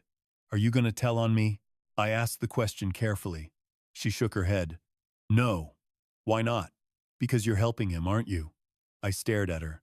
9 years old, living in a viper's nest of people trying to erase her grandfather from existence. And she was the only one who brought him water. The only one who called him sunshine. The one who slipped him a phone so he could call for help. "Yes," I said. "I'm helping him." "Where is he?" "Somewhere safe. He's resting. Getting stronger." "Is he coming back?" "Soon. Very soon. And when he does, you won't ever have to be afraid again." Her eyes welled up. She didn't cry, though. Just blinked the tears back. "Tough kid. I promise." I reached into my pocket and pulled out the old photo. 2 7-year-old boys, arms slung around each other, matching grins. I handed it to her. "That's your grandpa," I said, pointing to the boy on the left. "And that's me, Uncle Carter. We're twins. I came here to save him. Do you understand?" She looked at the photo, then at my face, then back at the photo. She nodded slowly. "But can you keep this a secret? Just for a few more days?" "I can." "Good. Because if your daddy finds out, it won't be safe for you or for me. Okay?" "Okay." I pulled her into a hug. She wrapped her little arms around my neck and squeezed tight. "Thank you," she whispered. "For what?" "For coming." My throat closed up tight. I pulled her into a tight hug. "You've got guts, Lily. Real bravery." She pulled back, staring up at me with eyes that seemed way too old for a 9-year-old face. "You too." I flashed a grin, stood up, and messed up her hair. "Now, get to bed." "And the deal?" "My lips are sealed." She spun around, padded back to her room, and clicked the door shut softly. I lingered in the hallway, exhaling a long, slow breath. A fourth grader had clocked what the entire family missed. She saw right through the disguise, but she chose to keep the secret because she just wanted her grandfather back. I headed back downstairs and slipped out the rear door, crossing the yard to the shed. I sat on the bench, whipped out my phone, and pulled up the shots of the forged deed and the bogus notary seal. Then the photo of the $50,000 bribe check. Sent them all to Raymond Foster. 3 dots danced on the screen instantly. Fraud, felony forgery, conspiracy. "Throw it on the pile," I typed back. "How deep are we now?" "Deep enough to bury him." I set the phone down, leaned back, and shut my eyes. 4 days. 4 days until Brandon stood in front of his friends and family and watched me rip the mask off. Until he watched the real Harold walk through that door. Until he watched the cops drag him away in chrome bracelets. 4 days until Lily got her grandpa back. I could do 4 days standing on my head. The trucks rolled in at first, light white tent, folding chairs, portable generator. Brandon stood on the porch, barking orders and directing traffic like a general planning an invasion. I watched from the grime of the shed window. Tomorrow the whole house of cards comes down. By noon, the marquee was up. Rows of chairs, a small stage, catering tables, a corner bar. 60 guests on the list. Friends, neighbors, co-workers, all coming to watch Brandon's world implode. Late afternoon, Brandon stormed the shed. Didn't knock, just shoved the door open. Inside. Now. I trailed him into the living room. He handed me a glass. "Whiskey. Neat. Drink." I took a sip. "Tomorrow," he said. 3 o'clock. "You sign that deed. Property transfer, Harold Brooks to Brandon Brooks, right in front of everyone. Clean, legal. You tracking me?" loud and clear. Yeah. And you're not going to make a scene. You're going to smile, sign, shake my hand, then head back to the shed until I figure out what to do with you. I nodded. He leaned in close. If you try anything, anything at all, you never leave that shed again. Are we clear? Crystal. Tiffany appeared in the doorway, scanning me with a sneer. He can't wear that tomorrow. Brandon frowned. Wear what? Isn't that? She pointed a manicured finger at Harold's stained flannel. He looks like he sleeps under a bridge. People are taking pictures. It's going on social media. I am not having that. I set the glass down hard. I got something. They stared. You have something? Tiffany repeated. Upstairs. I brushed past them and headed for the closet. I reached in and grabbed the navy suit, the one I bought in Millbrook. Still pressed, still razor sharp. I changed slowly, buttoned the shirt, snugged the tie, slid into the jacket, and checked the mirror. I didn't look like Harold anymore. I looked like a man who had come to collect a debt. I walked back downstairs. Tiffany's jaw practically hit the floor. Patricia dropped her coffee mug. It shattered on the tile like a gunshot. Brandon's face went sheet white. Where did you? You said wear something nice. I am wearing something nice. His jaw worked, fists clenching at his sides. He shot a look at Tiffany. She gave a tiny head shake. Fine, he hissed through his teeth. Wear it. But tomorrow, you sign. Tomorrow, I agreed. I stepped outside. Needed air. Needed to eyeball the trap one more time before it snapped shut. The tent glowed in the dying sun. The crew was packing up. A few neighbors had wandered over, curious. One of them spotted me and did a double take. Dorothy Hughes, 71, silver hair, leaning heavy on a cane. She used to bring Harold casseroles after Diane passed. Tried to check in until Brandon made it clear she wasn't welcome. She hobbled over. Harold? I turned. Hello, Eleanor. She stared hard. My lord, you look different. Different. How? I don't know. You just seem taller, stronger. Are you all right? If something's wrong, you can tell me. I know Brandon can be a nightmare. I smiled and rested a hand on her shoulder.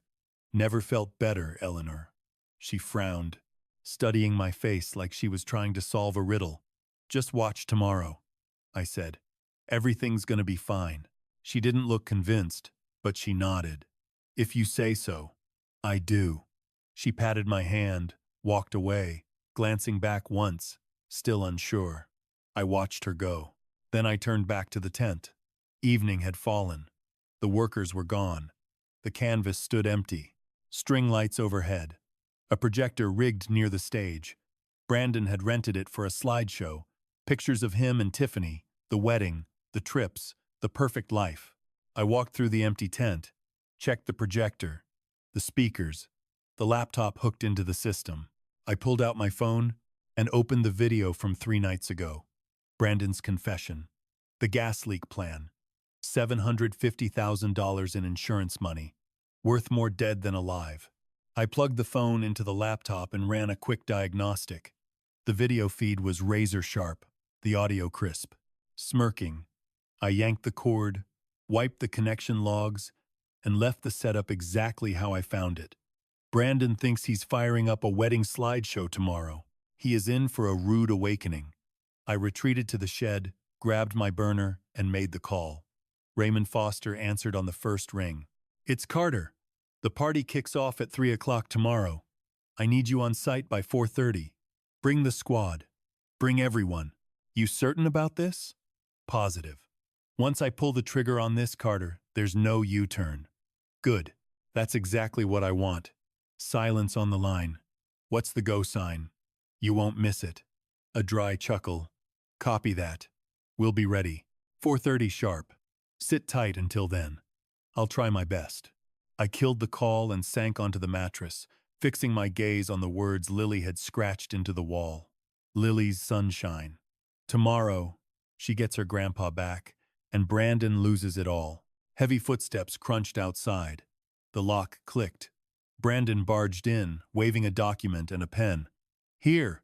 He thrust them at my chest. Dry run. I took the papers. It was the official deed on heavy bond stock. Notary stamp already waiting at the bottom. Just needed my John Hancock. Title transfer. Harold Brooks to Brandon Brooks. He leaned in, hawk-eyed, watching my every move. "Tomorrow," he commanded. 3 o'clock. You sign this with an audience, smooth and simple. Then we're finished. And you stay in this shed until I decide otherwise. I hovered the pen over the signature line. Brandon grinned, basking in his premature victory. I snapped my head up, locking eyes with him. I gave him a hollow, icy smile, the kind that screams, "You are clueless about the storm heading your way. See you tomorrow," I murmured. His smirk twitched, a flicker of doubt crossing his face. He spun around, stormed out, and slammed the deadbolt home. I dropped the pen and stared at that empty signature line. Brandon expects a performance in front of 60 witnesses tomorrow. His buddies, his neighbors, his employer. Instead, he's getting a hard no.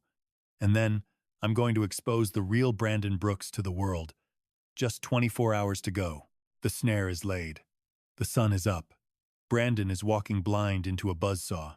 Before I drop the hammer on this party, hit the comments with the number 15 if you're still watching, because May 15th is about to go down in history. Quick heads up. I've tweaked some details for dramatic flair. If that bothers you, bail now. By 3 o'clock, the backyard was packed. Over 60 guests squeezed under the white canopy. Fairy lights twinkled above tables loaded with shrimp cocktails and prime rib. Bartender popping champagne bottles. Chatter, tunes, laughter. Looking like a fiesta. Feeling like a wake. I took my spot at the head table.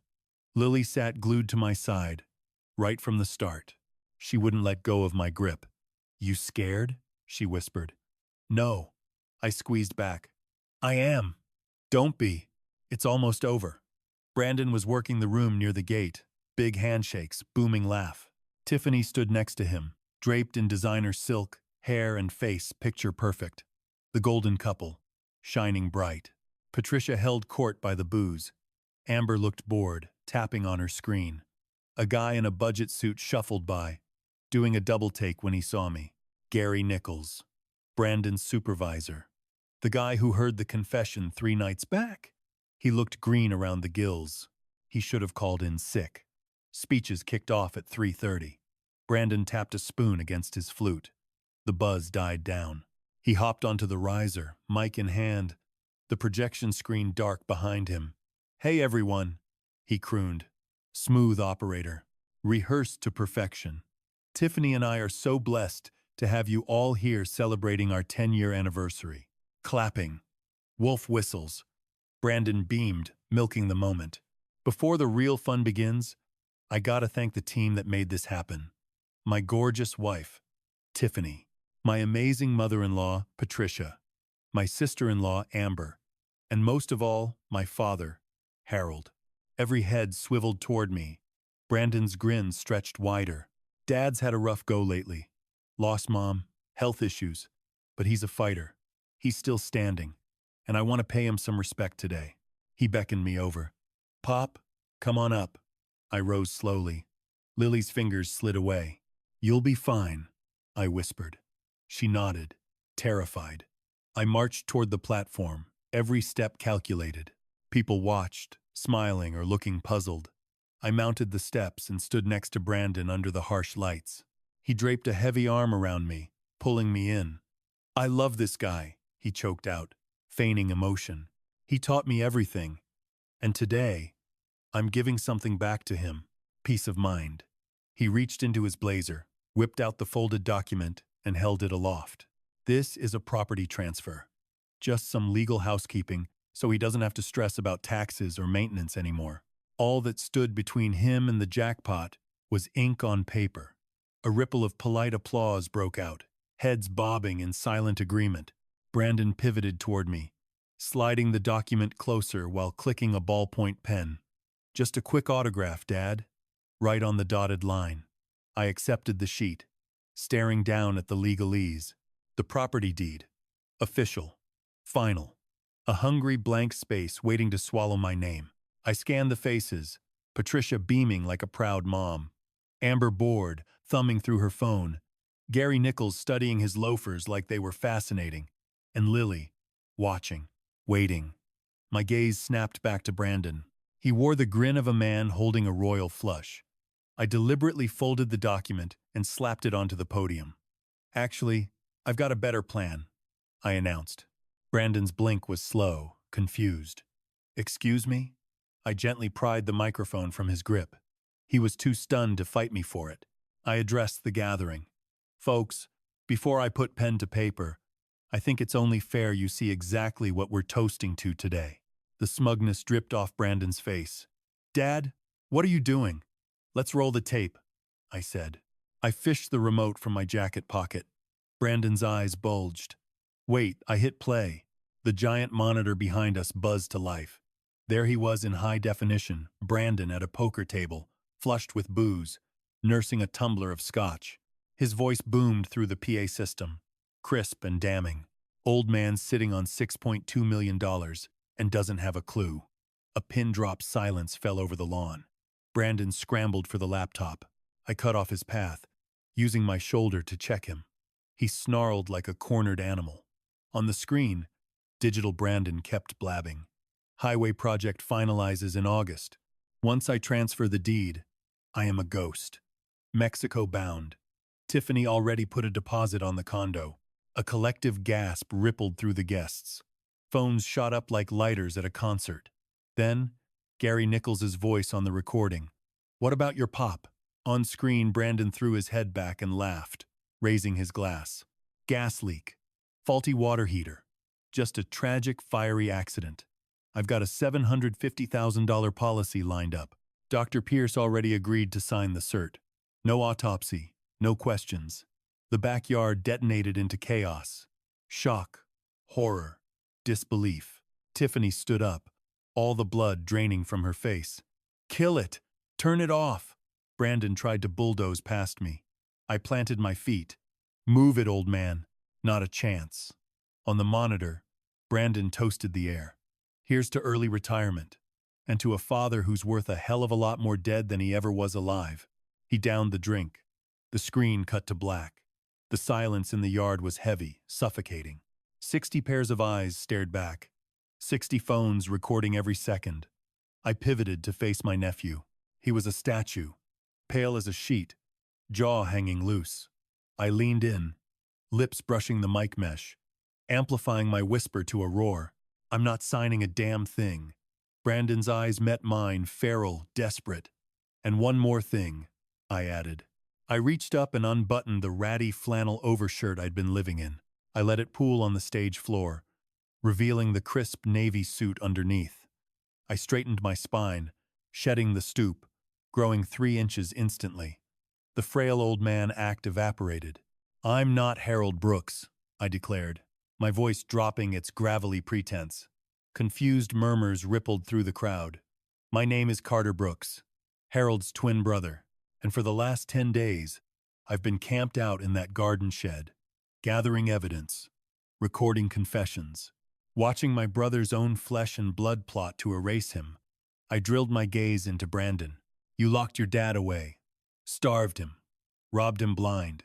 You were ready to kill him for a patch of dirt and an insurance check. You thought you were invisible. You thought nobody was coming to save him. I took a menacing step forward. You were dead wrong. The silence hung there for 3 seconds, maybe 4. Then the backyard erupted. Shouts overlapped gasps. Chairs screeched against the patio as people jumped up, phones leveled like weapons at the stage, at Brandon, at me, live streaming the fallout. Brandon's pallor shifted to a violent crimson. He dove for the laptop again. I intercepted him easily. Move, he spat. I said, get out of my way. He shoved me with everything he had. I didn't give an inch. It's over, kid, I said, voice low and steady. The police, the DA, and a dozen news stations already have the files. You can't put the genie back in the bottle. Panic seized his eyes. He whipped his head around, staring at the phones. The neighbors, the digital jury. It's a deep fake, he screamed. He's lying. The video is doctored. Not a single soul bought it. Tiffany clattered toward the stage, mascara running, heels stumbling. "Shut it off, Brandon. Make him stop." I thumbed the remote one more time. The screen flared bright. Video 2. Different angle, different night. Amber sat at a kitchen table, buried in paperwork, a thick envelope resting near her hand. Brandon's voice drifted in from off camera. 50,000 in cash. You notarize the deed, backdate the signature, and keep your mouth shut. On screen, Amber smirked and grabbed a pen. For 50 grand? Honey, I'll notarize a grocery list. The crowd pivoted in unison, eyes locking on the real Amber. She stood by the wet bar, frozen like a deer in headlights. Then she bolted. She scrambled for the back gate, expensive heels sinking into the soft turf. She stumbled, flailing. Walter Simmons, the 70-year-old neighbor from 3 doors down who was still built like a linebacker, stepped into the gap. He crossed his massive arms, blocking the exit. "I don't think so, Missy." Amber skidded to a halt, looking left, looking right. Trapped, she hit the grass, sobbing uncontrollably. Swore she didn't know, claimed he told her it was just routine paperwork. Nobody bought it. Nobody moved. I pivoted toward Brandon. He was teetering on the edge of the platform, shaking like a leaf, fists balled up, gasping for air. "You did this," he hissed, his voice dripping with venom. "You blew it all up." I shook my head. "No, you did this to yourself. It started 8 years ago, when you decided a dead father was more profitable than a living one." He lunged. I didn't flinch, just sidestepped. I let him trip over his own feet, let the whole neighborhood see him unraveled, unhinged the monster from the tape. 2 of Harold's old drinking buddies grabbed Brandon's arms, pinning him back. "Let go of me!" Brandon shrieked, thrashing. "Get off!" I ignored him, turning to the crowd and gripping the mic. "My brother, Harold Brooks, has been a prisoner in a shack behind this very house for 4 long years. And before they locked him up, they bled him dry for 8 years. His own son drained over $400,000 from his pension and Social Security, forged deeds, paid off a crooked doctor, and tried to gas him all for a patch of dirt worth $6.2 million. The yard erupted in gasps. Someone yelled out, "Where is he? Where's Stan?" I shot a glance at the rear gate and gave a sharp nod. The latch clicked, and there he was, Harold's skin and bones, leaning heavy on a cane, but breathing, alive. The sea of people parted instantly. He shuffled forward every step a battle, but his gaze was razor-sharp, locked right on Brandon. Lily spotted him first. "Grandpa!" She bolted across the lawn, slamming into him, burying her face in his chest. Harold's hand trembled as he smoothed her hair. "It's all right, sunshine," he rasped. "It's over." The applause started slow, then spread. Not a cheer, but a heavy, respectful thunder. Harold looked up, catching my eye. I hopped off the riser and closed the distance. We stood toe-to-toe, mirror images. "You came," he said. "I told you I would." He gave a weak, weary smile. "Thanks." I pulled him in for a hug, careful not to squeeze too hard. He felt fragile, like dried kindling. "You're the survivor," I told him. "That's all you." He gripped me tight. In the distance, sirens began to wail, getting closer. 2 cruisers screeched to a halt out front. The doors flew open.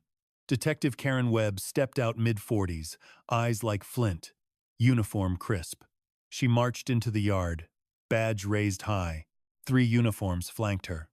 Brandon was still thrashing in the grip of the neighbors. He went limp when he saw her, the blood draining from his face. "Brandon Brooks, you are under arrest for conspiracy, fraud, elder abuse, and attempted murder. You have the right to remain silent." She slapped the cuffs on him and rattled off his rights. The crowd was dead silent. Tiffany tried to make a break for it. Got about 5 yards before a cop tackled her. He cuffed her while she screamed, "I didn't do anything. It's his fault. It's all Brandon." Patricia didn't even twitch. She just stood there, ashen-faced. A cop walked up and cuffed her without a word.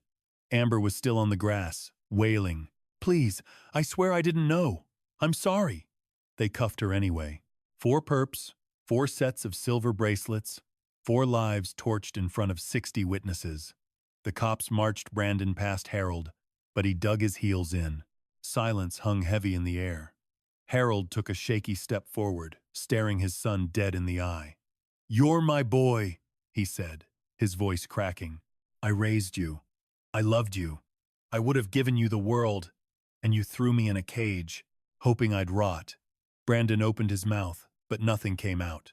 Harold's voice broke. "Why?" Brandon looked at the ground. "Because you were in the way," he mumbled. Harold recoiled like he'd been slapped. I stepped in, gripping his shoulder. "That's enough," I said. The officer yanked Brandon toward the cruiser. He craned his neck back to glare at us. "You'll pay for this. Both of you. I'll get out. I'll." The door slammed shut, cutting off his threats. Tiffany was shoved into the second car, Patricia the third, Amber the fourth. Sirens blared, and the convoy peeled out, vanishing down the block. The backyard fell quiet. Raymond Foster walked up and shook my hand. "Hell of a show," he muttered. "Wasn't a show," I said. "I know. That's why it worked." He turned to my brother. "Mr. Brooks, we'll need your statement, but let's give it 24 hours. Harold just nodded. He couldn't speak.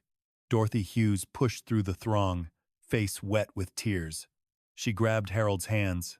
"I'm so sorry, Stan. I should have known. Not your fault," Harold whispered.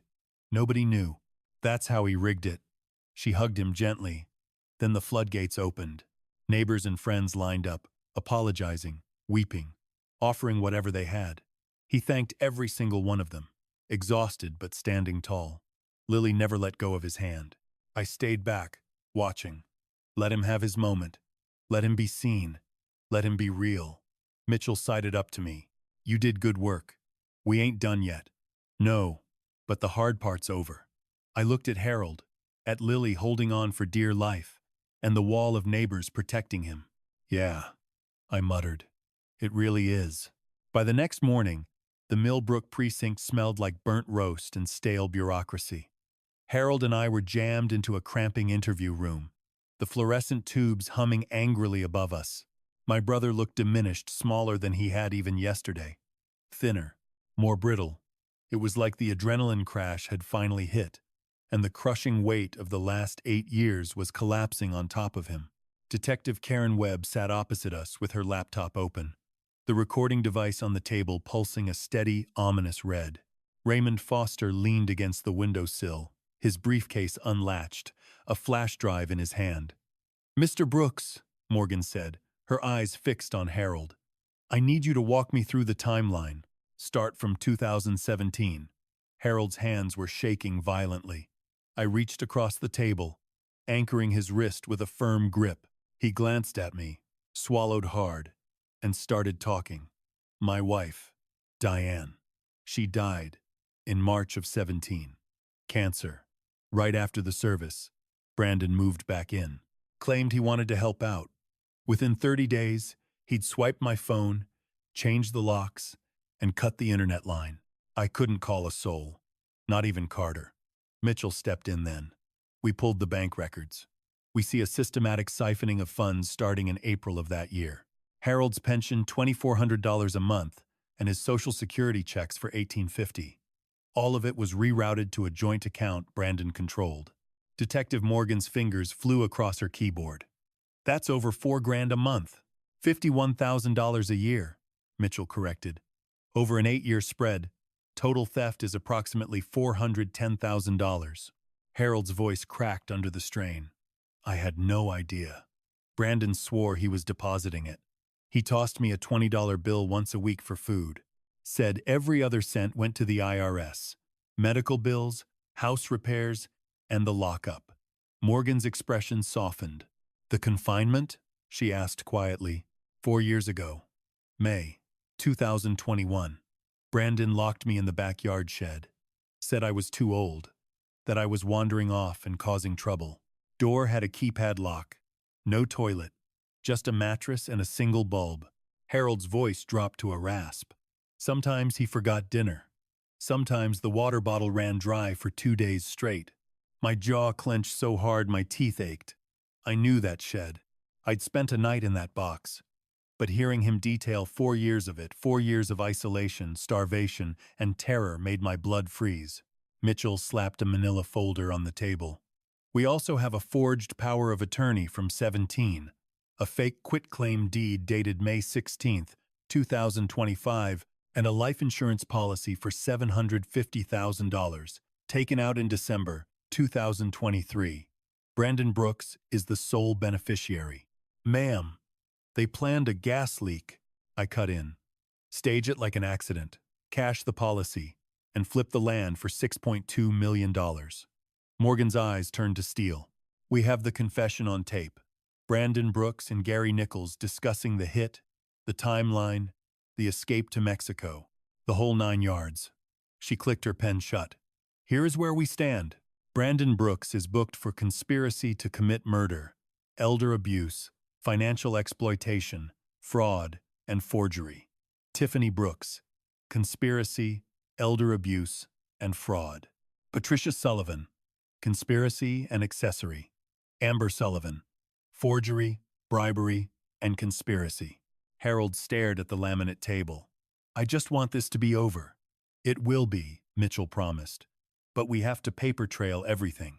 The DA needs medicals, financials, affidavits. It's a process, and it takes time. An hour later, a physician arrived. Not Pierce, but a state-appointed doctor.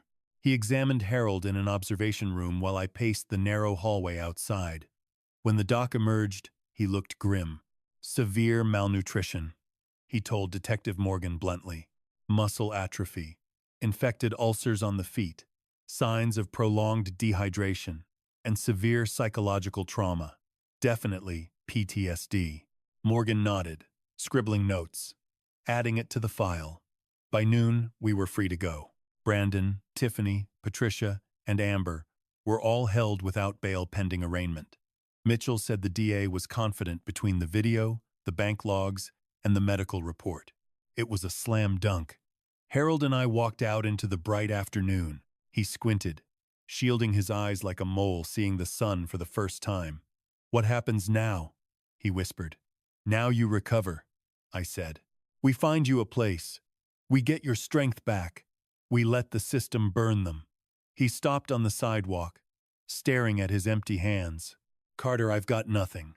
No money, no house, no. You've got me, I said firmly. And you have Lily. And you still own that land. $6.2 million of dirt that Brandon never got his claws on. Tears welled in Harold's eyes. I don't even have a bank account. Brandon closed it out. I dug into my pocket, flipped open my wallet. Just a crumpled gas receipt and a few singles inside. I pulled out a $20 bill, folded it tight, and pressed it into Harold's palm. I paused, met his gaze, and fished out another $5 bill. $15, I told him. I know it ain't a fortune, but it belongs to you. Nobody's gonna snatch it. Nobody's gonna rob you. It's a beginning. Harold stared down at the cash in his palm, his shoulders trembling uncontrollably. Then a fractured, winded laugh escaped his lips.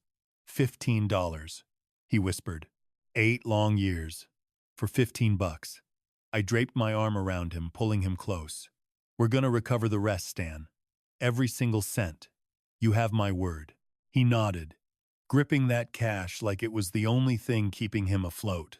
As we headed for my pickup, I threw one last look over my shoulder at the precinct. Somewhere in there, Brandon was rotting in a holding cell, staring down the barrel of a 20-year stretch. Tiffany, Patricia, Amber, the whole lot of them, caged by their own avarice. But out here, bathed in the sunlight, Harold was finally a free man, and $15 never felt heavier. 7 days post-arrest, Harold and I were standing in the living room at 342 Oakwood Drive, black trash bags stacked high near the entryway. The place reeked of old brew and chain smoking. You could feel years of Brandon's filth seeped right into the drywall. Harold moved with a slow, deliberate rhythm, gathering up grease-stained pizza boxes and flattened pop cans. He didn't say a word. Didn't have to. Lily was perched on the staircase, eyes tracking our every move. She hadn't said barely a peep since the party. Not exactly hiding, just cautious, like she was trying to remember what safety felt like. Grandpa? Her voice was barely a whisper. Is Daddy coming home? Harold went rigid, the garbage bag suspended in midair. I crossed the room and kneeled down next to her. No, honey, I said gently. Your dad is in a special place where bad people go when they hurt others. He's going to be there for a long, long time. She gave a slow nod. Good. The word was so tiny, yet so absolute. It cracked my heart right down the middle. That afternoon, Raymond Foster rang me. His tone was sharp, all business. Plea bargains are dead. Brandon, Tiffany, Patricia, Amber, they all turned down the DA. We're going to trial. When? I asked. Why? This September. Judge Brennan locked the date in this morning. You need to get Harold and Lily ready to take the stand. I looked over at my brother, gazing out the window, miles away. He'll be ready. There's one more thing, Mitchell added. Brandon made a monitored call from county yesterday. Tried reaching out to Harold. We got it on tape. My jaw clenched. What'd the bastard say? Threats. Vague. But the message was loud and clear. I'm emailing you the transcript now. When the email hit my inbox, I read it over twice before showing it to Harold. You think you won, old man? I got connections. People who owe me favors. You ain't never gonna be safe. Neither is that brat. Harold's hands shook as his eyes scanned the screen. He's trying to rattle you, I said, voice hard. But he's failing. Every word of that is witness intimidation. We're tacking it on to the indictment. Harold looked up, eyes empty. What if he means it? What if he really has guys on the outside? Then they'll end up in a cell right next to him. I kept my voice steady. Brandon is toast, Harold. He just hasn't realized it yet. But I could tell the call had shaken him to his core. For days, he was a wreck, jumping at his own shadow. The postman, a car door slamming, a dog yapping next door, it all set him off. I bolted new deadbolts on the doors and rigged up a cam by the porch. Small comfort, but it was something. Then came June 3rd, and the whole world blew up in our faces again. I was in the kitchen slapping together some sandwiches when the doorbell rang. Lily sprinted for the door before I could shout for her to wait. By the time I got there, my blood had turned to ice. Patricia Sullivan was standing on the stoop, arms folded, gray hair pulled tight, eyes sharp as jagged glass. She was out on bail, $10,000 posted by some long-lost cousin. Lily, she cooed, her voice dripping with poisonous honey. Come here, baby girl. Grandma needs a word with you. Lily shrank back, pressing against my leg. No. Patricia's smile strained at the edges. Your daddy is in a lot of trouble because your grandpa told lies. Don't you want to help your daddy? Grandpa didn't lie, Lily said, her voice rock steady. I saw it. I was there. I rested a protective hand on her shoulder. Get off my property, Patricia. Now. She ignored me, laser focused on the kid. You're just a little girl. You don't get what's going on here. When your daddy gets out, he's coming for you. And we're going to be a happy family again. Brandon isn't seeing the light of day, I said, voice cold as steel. And you're violating a restraining order just breathing this air. Patricia's face contorted into a snarl. You think you can keep me away from my own flesh and blood? I got rights, grandparents' rights. I'll drag you through every court in the state if I have to. Before I could fire back, Harold stepped up behind me. He looked frail compared to her, diminished, but his voice didn't waver. You locked me in a shed for 4 years, he said quietly. You robbed me blind. You watched your daughter and son-in-law plot to kill me, and you didn't lift a finger. You don't have any rights. Patricia's mouth opened and shut like a fish. For a split second, she looked almost human, maybe even guilty. Then the mask slipped back on. You'll regret this, she hissed. Every last one of you. She spun on her heel and marched down the driveway. I whipped out my phone and dialed Raymond Foster. She just showed up, I said. Patricia. The name hung in the air like smoke. She'd tried to strong-arm Lily, threatening a custody battle to rattle us. Mitchell didn't flinch. His response was absolute zero. I'll have a warrant on the judge's desk within the hour. She's finished. He wasn't bluffing. By sundown, Patricia was in cuffs. Bail denied. Mitchell called me with the laundry list. Violation of the no-contact order, witness tampering, and actionable threats. She had dug her own grave. The judge didn't hesitate to revoke her release. She was looking at a jail cell until her trial date. That night, the adrenaline finally faded.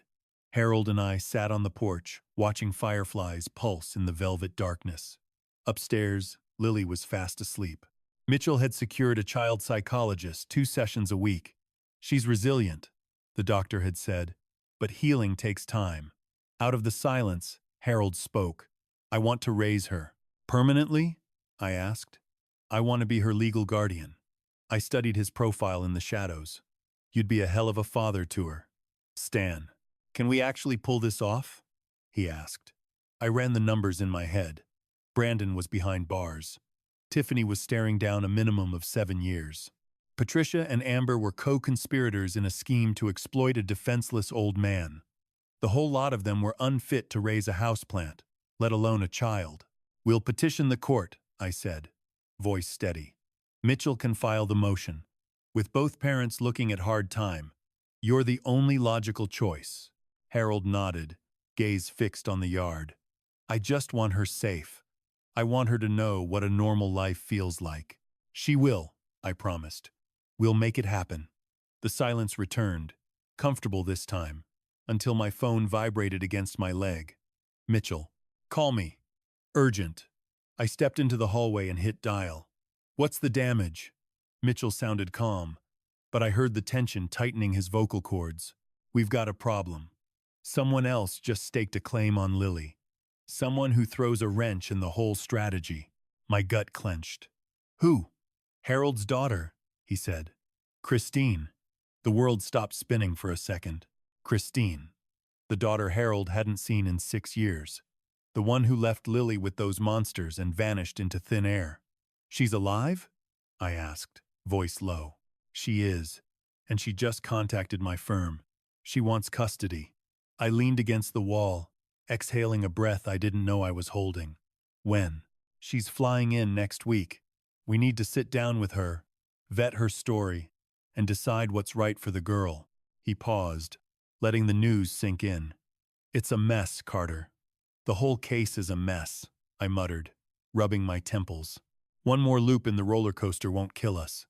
But as I ended the call and walked back to the humid night air, a heavy feeling settled in my chest.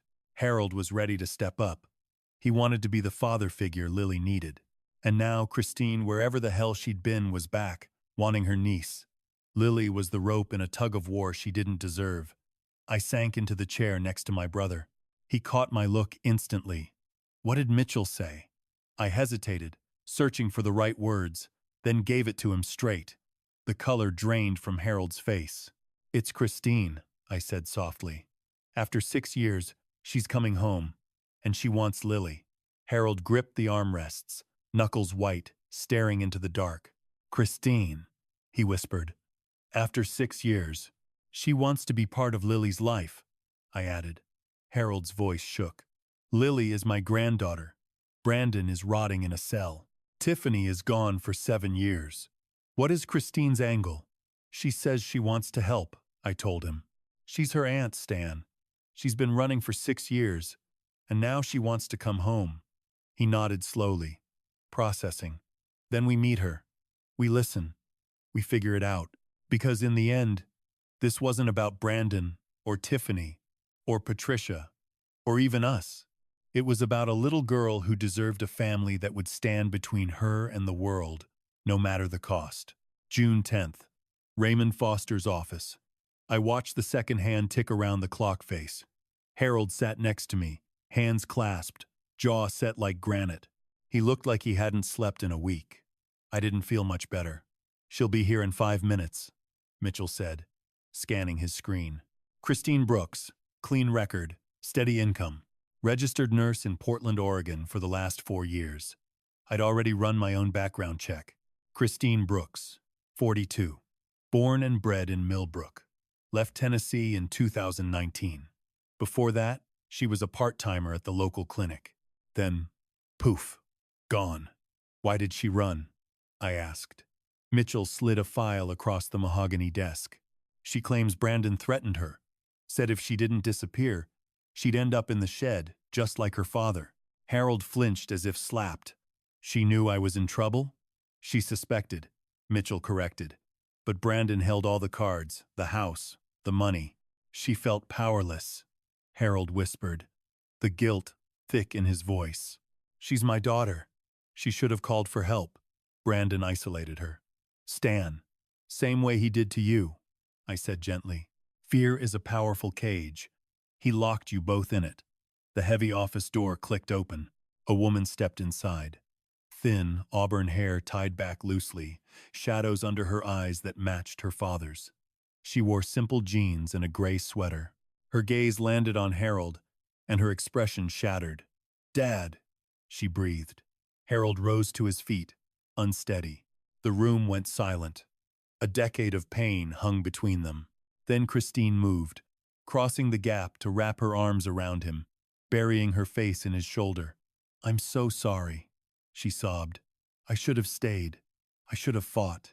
You made it, Harold choked out, his voice cracking under the emotional weight. That's all that counts. She pulled away, swiping at her tear-stained cheeks. I had no idea what Brandon was putting you through, she stammered. I swear to God I thought you were fine. I didn't know he had you trapped. He made damn sure nobody knew, I told her, passing her a tissue. That's standard operating procedure for predators. Christine turned to face me. You're Carter, aren't you? Dad's brother. The one who got him out. Just doing what family's supposed to do, I replied. She shook her head, guilt written all over her face. It should have been me. But Brandon, he told me if I ever came back, or called anyone, he'd make sure I never saw Dad again. And I believed him. I was such a coward. No, you were terrified, Harold corrected gently. There's a big difference. There is. Mitchell gestured toward the seating area. Let's take a load off. We need to talk about Lily. Christine nodded, collapsing into a chair. How is she? Does she hate my guts? She doesn't hate you, I assured her. Honestly, she barely remembers you. She was only 3 when you took off. She's 9 now. Christine's hands wrung together in her lap. I need to see her. I want to be in her life. I'm her aunt. For God's sake. I'm family. With Brandon and Tiffany behind bars, she needs someone. Harold held her gaze. I'm filing for full custody. She is my granddaughter, after all. I'm her legal guardian, until a judge says otherwise. Christine nodded vigorously. I'm not trying to fight you for her, Dad. I just want to help pick up the pieces. I want to be there for both of you. Mitchell scribbled something on his notepad. We'll petition for Harold as the primary guardian. Christine, we can file for visitation rights based on your status as her aunt. If you stick around Millbrook, it'll make your case a lot stronger. I'm not going anywhere, Christine said, her voice stealing. Not this time. That afternoon, we brought Lily over. Christine was pacing a hole in the living room rug. As soon as the kid walked in, Christine froze. Aunt Christine? Lily whispered. Christine dropped to her knees instantly. Hi, sweetie. Do you remember me? Lily paused, then gave a slow nod. Kinda. You used to buy me ice cream. Christine let out a watery laugh. I sure did. You were obsessed with chocolate. Lily took a hesitant step forward. Why'd you go away? Christine's expression tightened painfully. Your father, my brother, he scared me. And I was wrong to run. I should have stayed right here to protect you and Grandpa. I am so sorry, Lily. The girl studied her for a long, quiet beat before stepping in and wrapping her arms around her neck. Christine held her tight, sobbing into her shoulder. Harold and I watched from the doorway, and I felt a heavy knot finally loosen in my chest. She's a good kid, I murmured. She deserves a hell of a lot better than what Brandon gave her, Harold replied. Over the next few days, the story blew up. It went national. A $180 million highway project tied to a massive elder abuse scheme. A Tennessee man held prisoner for 4 years by his own son. The headlines were everywhere. Cable news, Twitter, the morning papers, it was a circus. My phone wouldn't stop ringing. Reporters from Nashville, Memphis, even a producer from some true crime podcast. I sent every single call to voicemail. The public can read the court records, I said flatly. That's all they're getting. This family has bled enough. Mitchell called a few days later with a request. Tennessee Child Protective Services wants to use Lily's testimony anonymously. They want to make a training video to help caseworkers spot elder abuse within families. Harold looked at me, then over at Lily, who was busy coloring at the kitchen table with Christine.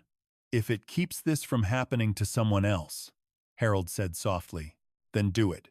On June 18th, Mitchell sent another update. The new land appraisal came in at $6.3 to $5 million. All the publicity had sparked a bidding war. What was worth $6.2 million in May had already jumped in value. Harold stared at the figure.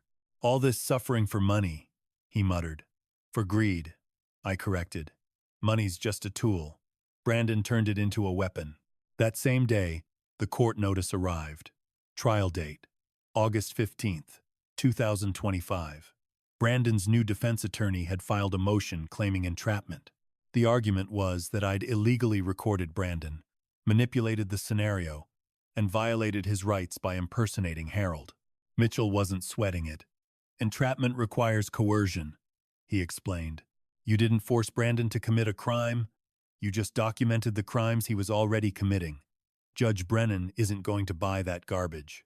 One evening, the four of us were sitting out on the porch. Harold, Christine, Lily, and me. Fireflies were flickering in the humid June air. Lily was leaning against Christine, eyes heavy with sleep. What happens after the trial? Christine asked the question quietly. We sell the land, Harold answered. $6.3 to $5 million. After taxes, legal fees, and the rest, we'll walk away with about $4.8 million. Christine's eyes went wide. Dad, it's for you and Lily, Harold insisted. You'll never have to run again. You'll never have to be scared. I don't care about the money, Christine whispered. I just want my family back. Harold smiled at her. You've got both now. I looked out at the darkening street, thinking about Brandon rotting in a cell, Tiffany awaiting sentencing, and Patricia and Amber facing their own reckoning. They'd bet everything on greed, and they'd lost. But sitting here on this porch, with a father and daughter reunited, and a 9-year-old girl finally safe, we'd won. It wasn't about the money, and it sure as hell wasn't about getting even. It was about family. On August 15th, 2025, the Millbrook County Courthouse was standing room only. I held down the fort in the front row, flanked by Harold and Christine. Lily was tucked away in a side room with a child advocate, waiting for her moment to speak. Raymond Foster commanded the prosecutor's table, a fortress of case files stacked high in front of him. On the other side of the aisle sat the wolf pack: Brandon, Tiffany, Patricia, and Amber, each one guarded by a high-priced suit. Brandon looked diminished in that orange jumpsuit, like the air had been let out of him. Pale skin, clenched jaw. He refused to make eye contact. Judge Sandra Price swept in mid-50s, silver hair pulled back tight, eyes that missed nothing. She took the bench, adjusted her glasses, and surveyed her kingdom. Her voice cut through the noise. This court is now in session. The people versus Brandon Brooks, Tiffany Brooks, Patricia Sullivan, and Amber Sullivan. Let's get to work. Mitchell called me up first. I placed my hand on the Bible and swore the oath. I pivoted to face the jury box, 12 random citizens chosen to decide if justice was just a word or a reality in this town. Mitchell asked me to walk them through the identity swap. I kept it bare bones. My brother Harold called me on May 3rd, 2025. He told me his own son, Brandon, was plotting to take him out. He was desperate for help. I drove all the way from Oregon to Tennessee, met Stan at a gas station, and we swapped lives. I put on his clothes and walked into his house as him. The mission was simple: gather proof and hand it over to the cops. Gregory Hale, Brandon's shark of a lawyer, shot out of his chair. So, you played dress-up as your brother? You recorded him without a warrant? Sounds a lot like entrapment to me. I know the law, I said, keeping my cool. Entrapment is when you push someone, I didn't force your client to do a thing. I just hit record on crimes he was already committing. 4 years of locking an old man away, 8 years of draining his accounts, and a conspiracy to cause bodily harm. Judge Brennan didn't blink. The court accepts the evidence. Mr. Hale, objection overruled. Then came the heavy hitter. Lily. The courtroom was cleared out, just the judge, the jury, the lawyers, and the kid's advocate left. I paced the hallway with Harold and Christine. Stan was trembling like a leaf. "She's got this," Christine whispered, squeezing his arm tight. 40 minutes later, Lily walked out, eyes red-rimmed but dry. Mitchell flashed a thumbs up. She nailed it. Next up was Dr. Kenneth Shaw. Mitchell didn't pull any punches. "Dr. Pierce, did Brandon Brooks bribe you to fake a competency exam for my client, Harold Brooks?" Pierce looked like he wanted to vomit, then nodded. "Yes. He offered me $5,000. Mitchell unloaded the Arsenal bank statements, surveillance tapes, photos, and Detective Karen Webb's testimony. By the time the prosecution rested, the case was a steel trap. At 3 in the afternoon, the jury went back to talk. We sweated it out for 4 hours. At 7:15 that evening, the bailiff gave the signal. Judge Brennan read the verdicts like a laundry list of sins. Brandon Brooks, guilty of conspiracy to cause harm, guilty of elder abuse, guilty of financial exploitation, guilty of fraud, guilty of forgery. The hammer came down hard. 15 years. Minimum of 10 before he can even smell parole. Tiffany Brooks, guilty of conspiracy, guilty of elder abuse. 7 years behind bars. Patricia Sullivan, guilty of conspiracy, guilty of draining the accounts. 4 years. Amber Sullivan, guilty of fraud, guilty of forgery. 3 years, minimum 18 months. The room exploded. Tiffany was sobbing. Patricia was screaming her head off. Brandon didn't make a sound. He just stared at the table like a statue. Judge Brennan slammed the gavel. "Order!" The bailiffs hauled them up. Handcuffs clicked. As they dragged him out, Brandon looked back one last time, locking eyes with his father. I thought he was going to say something, maybe curse him out, but he just turned away and disappeared through the door. Harold finally exhaled, letting go of months of terror. "It's over," he whispered. Christine wrapped him up.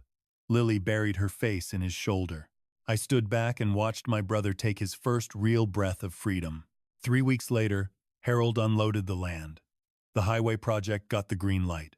The state cut a check for $6.3 to $5 million. After taxes, legal fees, and Mitchell's cut, Harold walked away with $4.8 million. He didn't keep the house. Too many ghosts in those walls. He donated the whole property to a nonprofit that turned it into a safe haven for elder abuse survivors. Come September, we all headed west to Bend, Oregon. Harold, Christine, and Lily rented a cozy spot 10 minutes from my place. 3 bedrooms, a big backyard for a garden, and a porch swing out front. Lily started 4th grade, got into soccer, and started seeing a therapist every week. Christine picked up a job at the town hospital. Harold spent his days reading, taking long walks, and learning how to be a person again. That October, on a crisp Saturday morning, Harold and I stood on the banks of the Deschutes River, rods in hand. Lily was curled up on a blanket nearby, with a book. Christine came down the trail with a basket of sandwiches. Harold cast his line, watching the ark hit the water. He'd put on about 20 pounds, maybe more. The color was back in his cheeks. His hands were rock steady. "I lost 8 years," he said, barely loud enough to hear. I held his gaze. "But I brought you home," he insisted. "I got Christine back, kept Lily out of harm's way. That's the only win that counts." I cracked a weary smile. "You won the second you grabbed that receiver and dialed my number." He disputed that with a subtle shake of his head. "You pulled me out of the fire, Carter." "Nah," I corrected. We pulled each other out. Lily's voice cut through the air like a bell. "Uncle Carter! Grandpa! Mom gave the okay for a puppy!" Harold let out a genuine belly-deep laugh. It was a sound that had been missing for ages. "A pooch, is it?" "A huge one," Lily beamed, grinning ear to ear. "Consider it done," Harold declared. She leaped into his lap, squeezing tight. Harold folded his arms around her frame, eyes shut tight, clinging to her as if she were his lifeline. My gaze drifted to the river, watching the sunbeams skip across the rippling current. 8 years lost, $410,000 stolen, 6.35 million in assets, 15-year prison terms, just a laundry list of figures and legal decrees. Yet, standing on this shore, watching my brother embrace his granddaughter while his daughter chuckled nearby, the statistics faded into the background. Blood was what mattered. The bond was absolute. If you've stuck around for this saga, endured every grim twist and hard-fought triumph, listen close. For 30 years, I worked as a private eye, hunting down crooks and stacking evidence, thinking I could clean up the streets one perp at a time. But hearing my own flesh and blood on the line, starving, petrified, discarded in a shed by his own offspring, it hit me. The deadliest wolves aren't lurking in the shadows of an alley. They're breaking bread with you at Sunday dinner. It's the domestic nightmare you convince yourself is impossible. Harold put his faith in Brandon simply because of biology. He swept the warning signs under the rug because you don't suspect your own kin. That blind loyalty damn near destroyed him. We have gut feelings for a purpose. If someone starts cutting you off from the herd, hijacking your bank accounts, or taking your phone, it's not a mistake. It's warfare. And if you spot those red flags waving over a loved one, don't hesitate. Don't pray for a miracle. Move. This tale of vengeance isn't about me wearing a cape. It's about a guy who delayed screaming for help and a sibling who barely made it in time. Don't follow in Harold's footsteps. Don't lose 8 years to silence. And don't mirror me either. Don't let your ego or the miles between you stop you from checking on your people. People label it justice or payback. To me, it's just staying alive. When the law drags its feet and the threat is knocking at the door, sometimes you have to walk straight into hell to shield your own. If this narrative brought a face to mind, a mom, a grandpa, the lady next door, make contact, verify they're okay. A single ring can alter the course of a life. So do me a favor. If this story struck a chord, leave a thought in the comments. Let me know your take. Pass this along to anyone who might need a wake-up call. And if you're new here, smash that subscribe button to catch the next chapter. Appreciate you sticking with me till the final frame. I know it was a heavy ride. Just a heads up, parts of this tale were dramatized to drive the lesson home. If this isn't your cup of tea, go ahead and browse the channel for something lighter. Keep your guard up, defend your pack, and never brush off the alarms.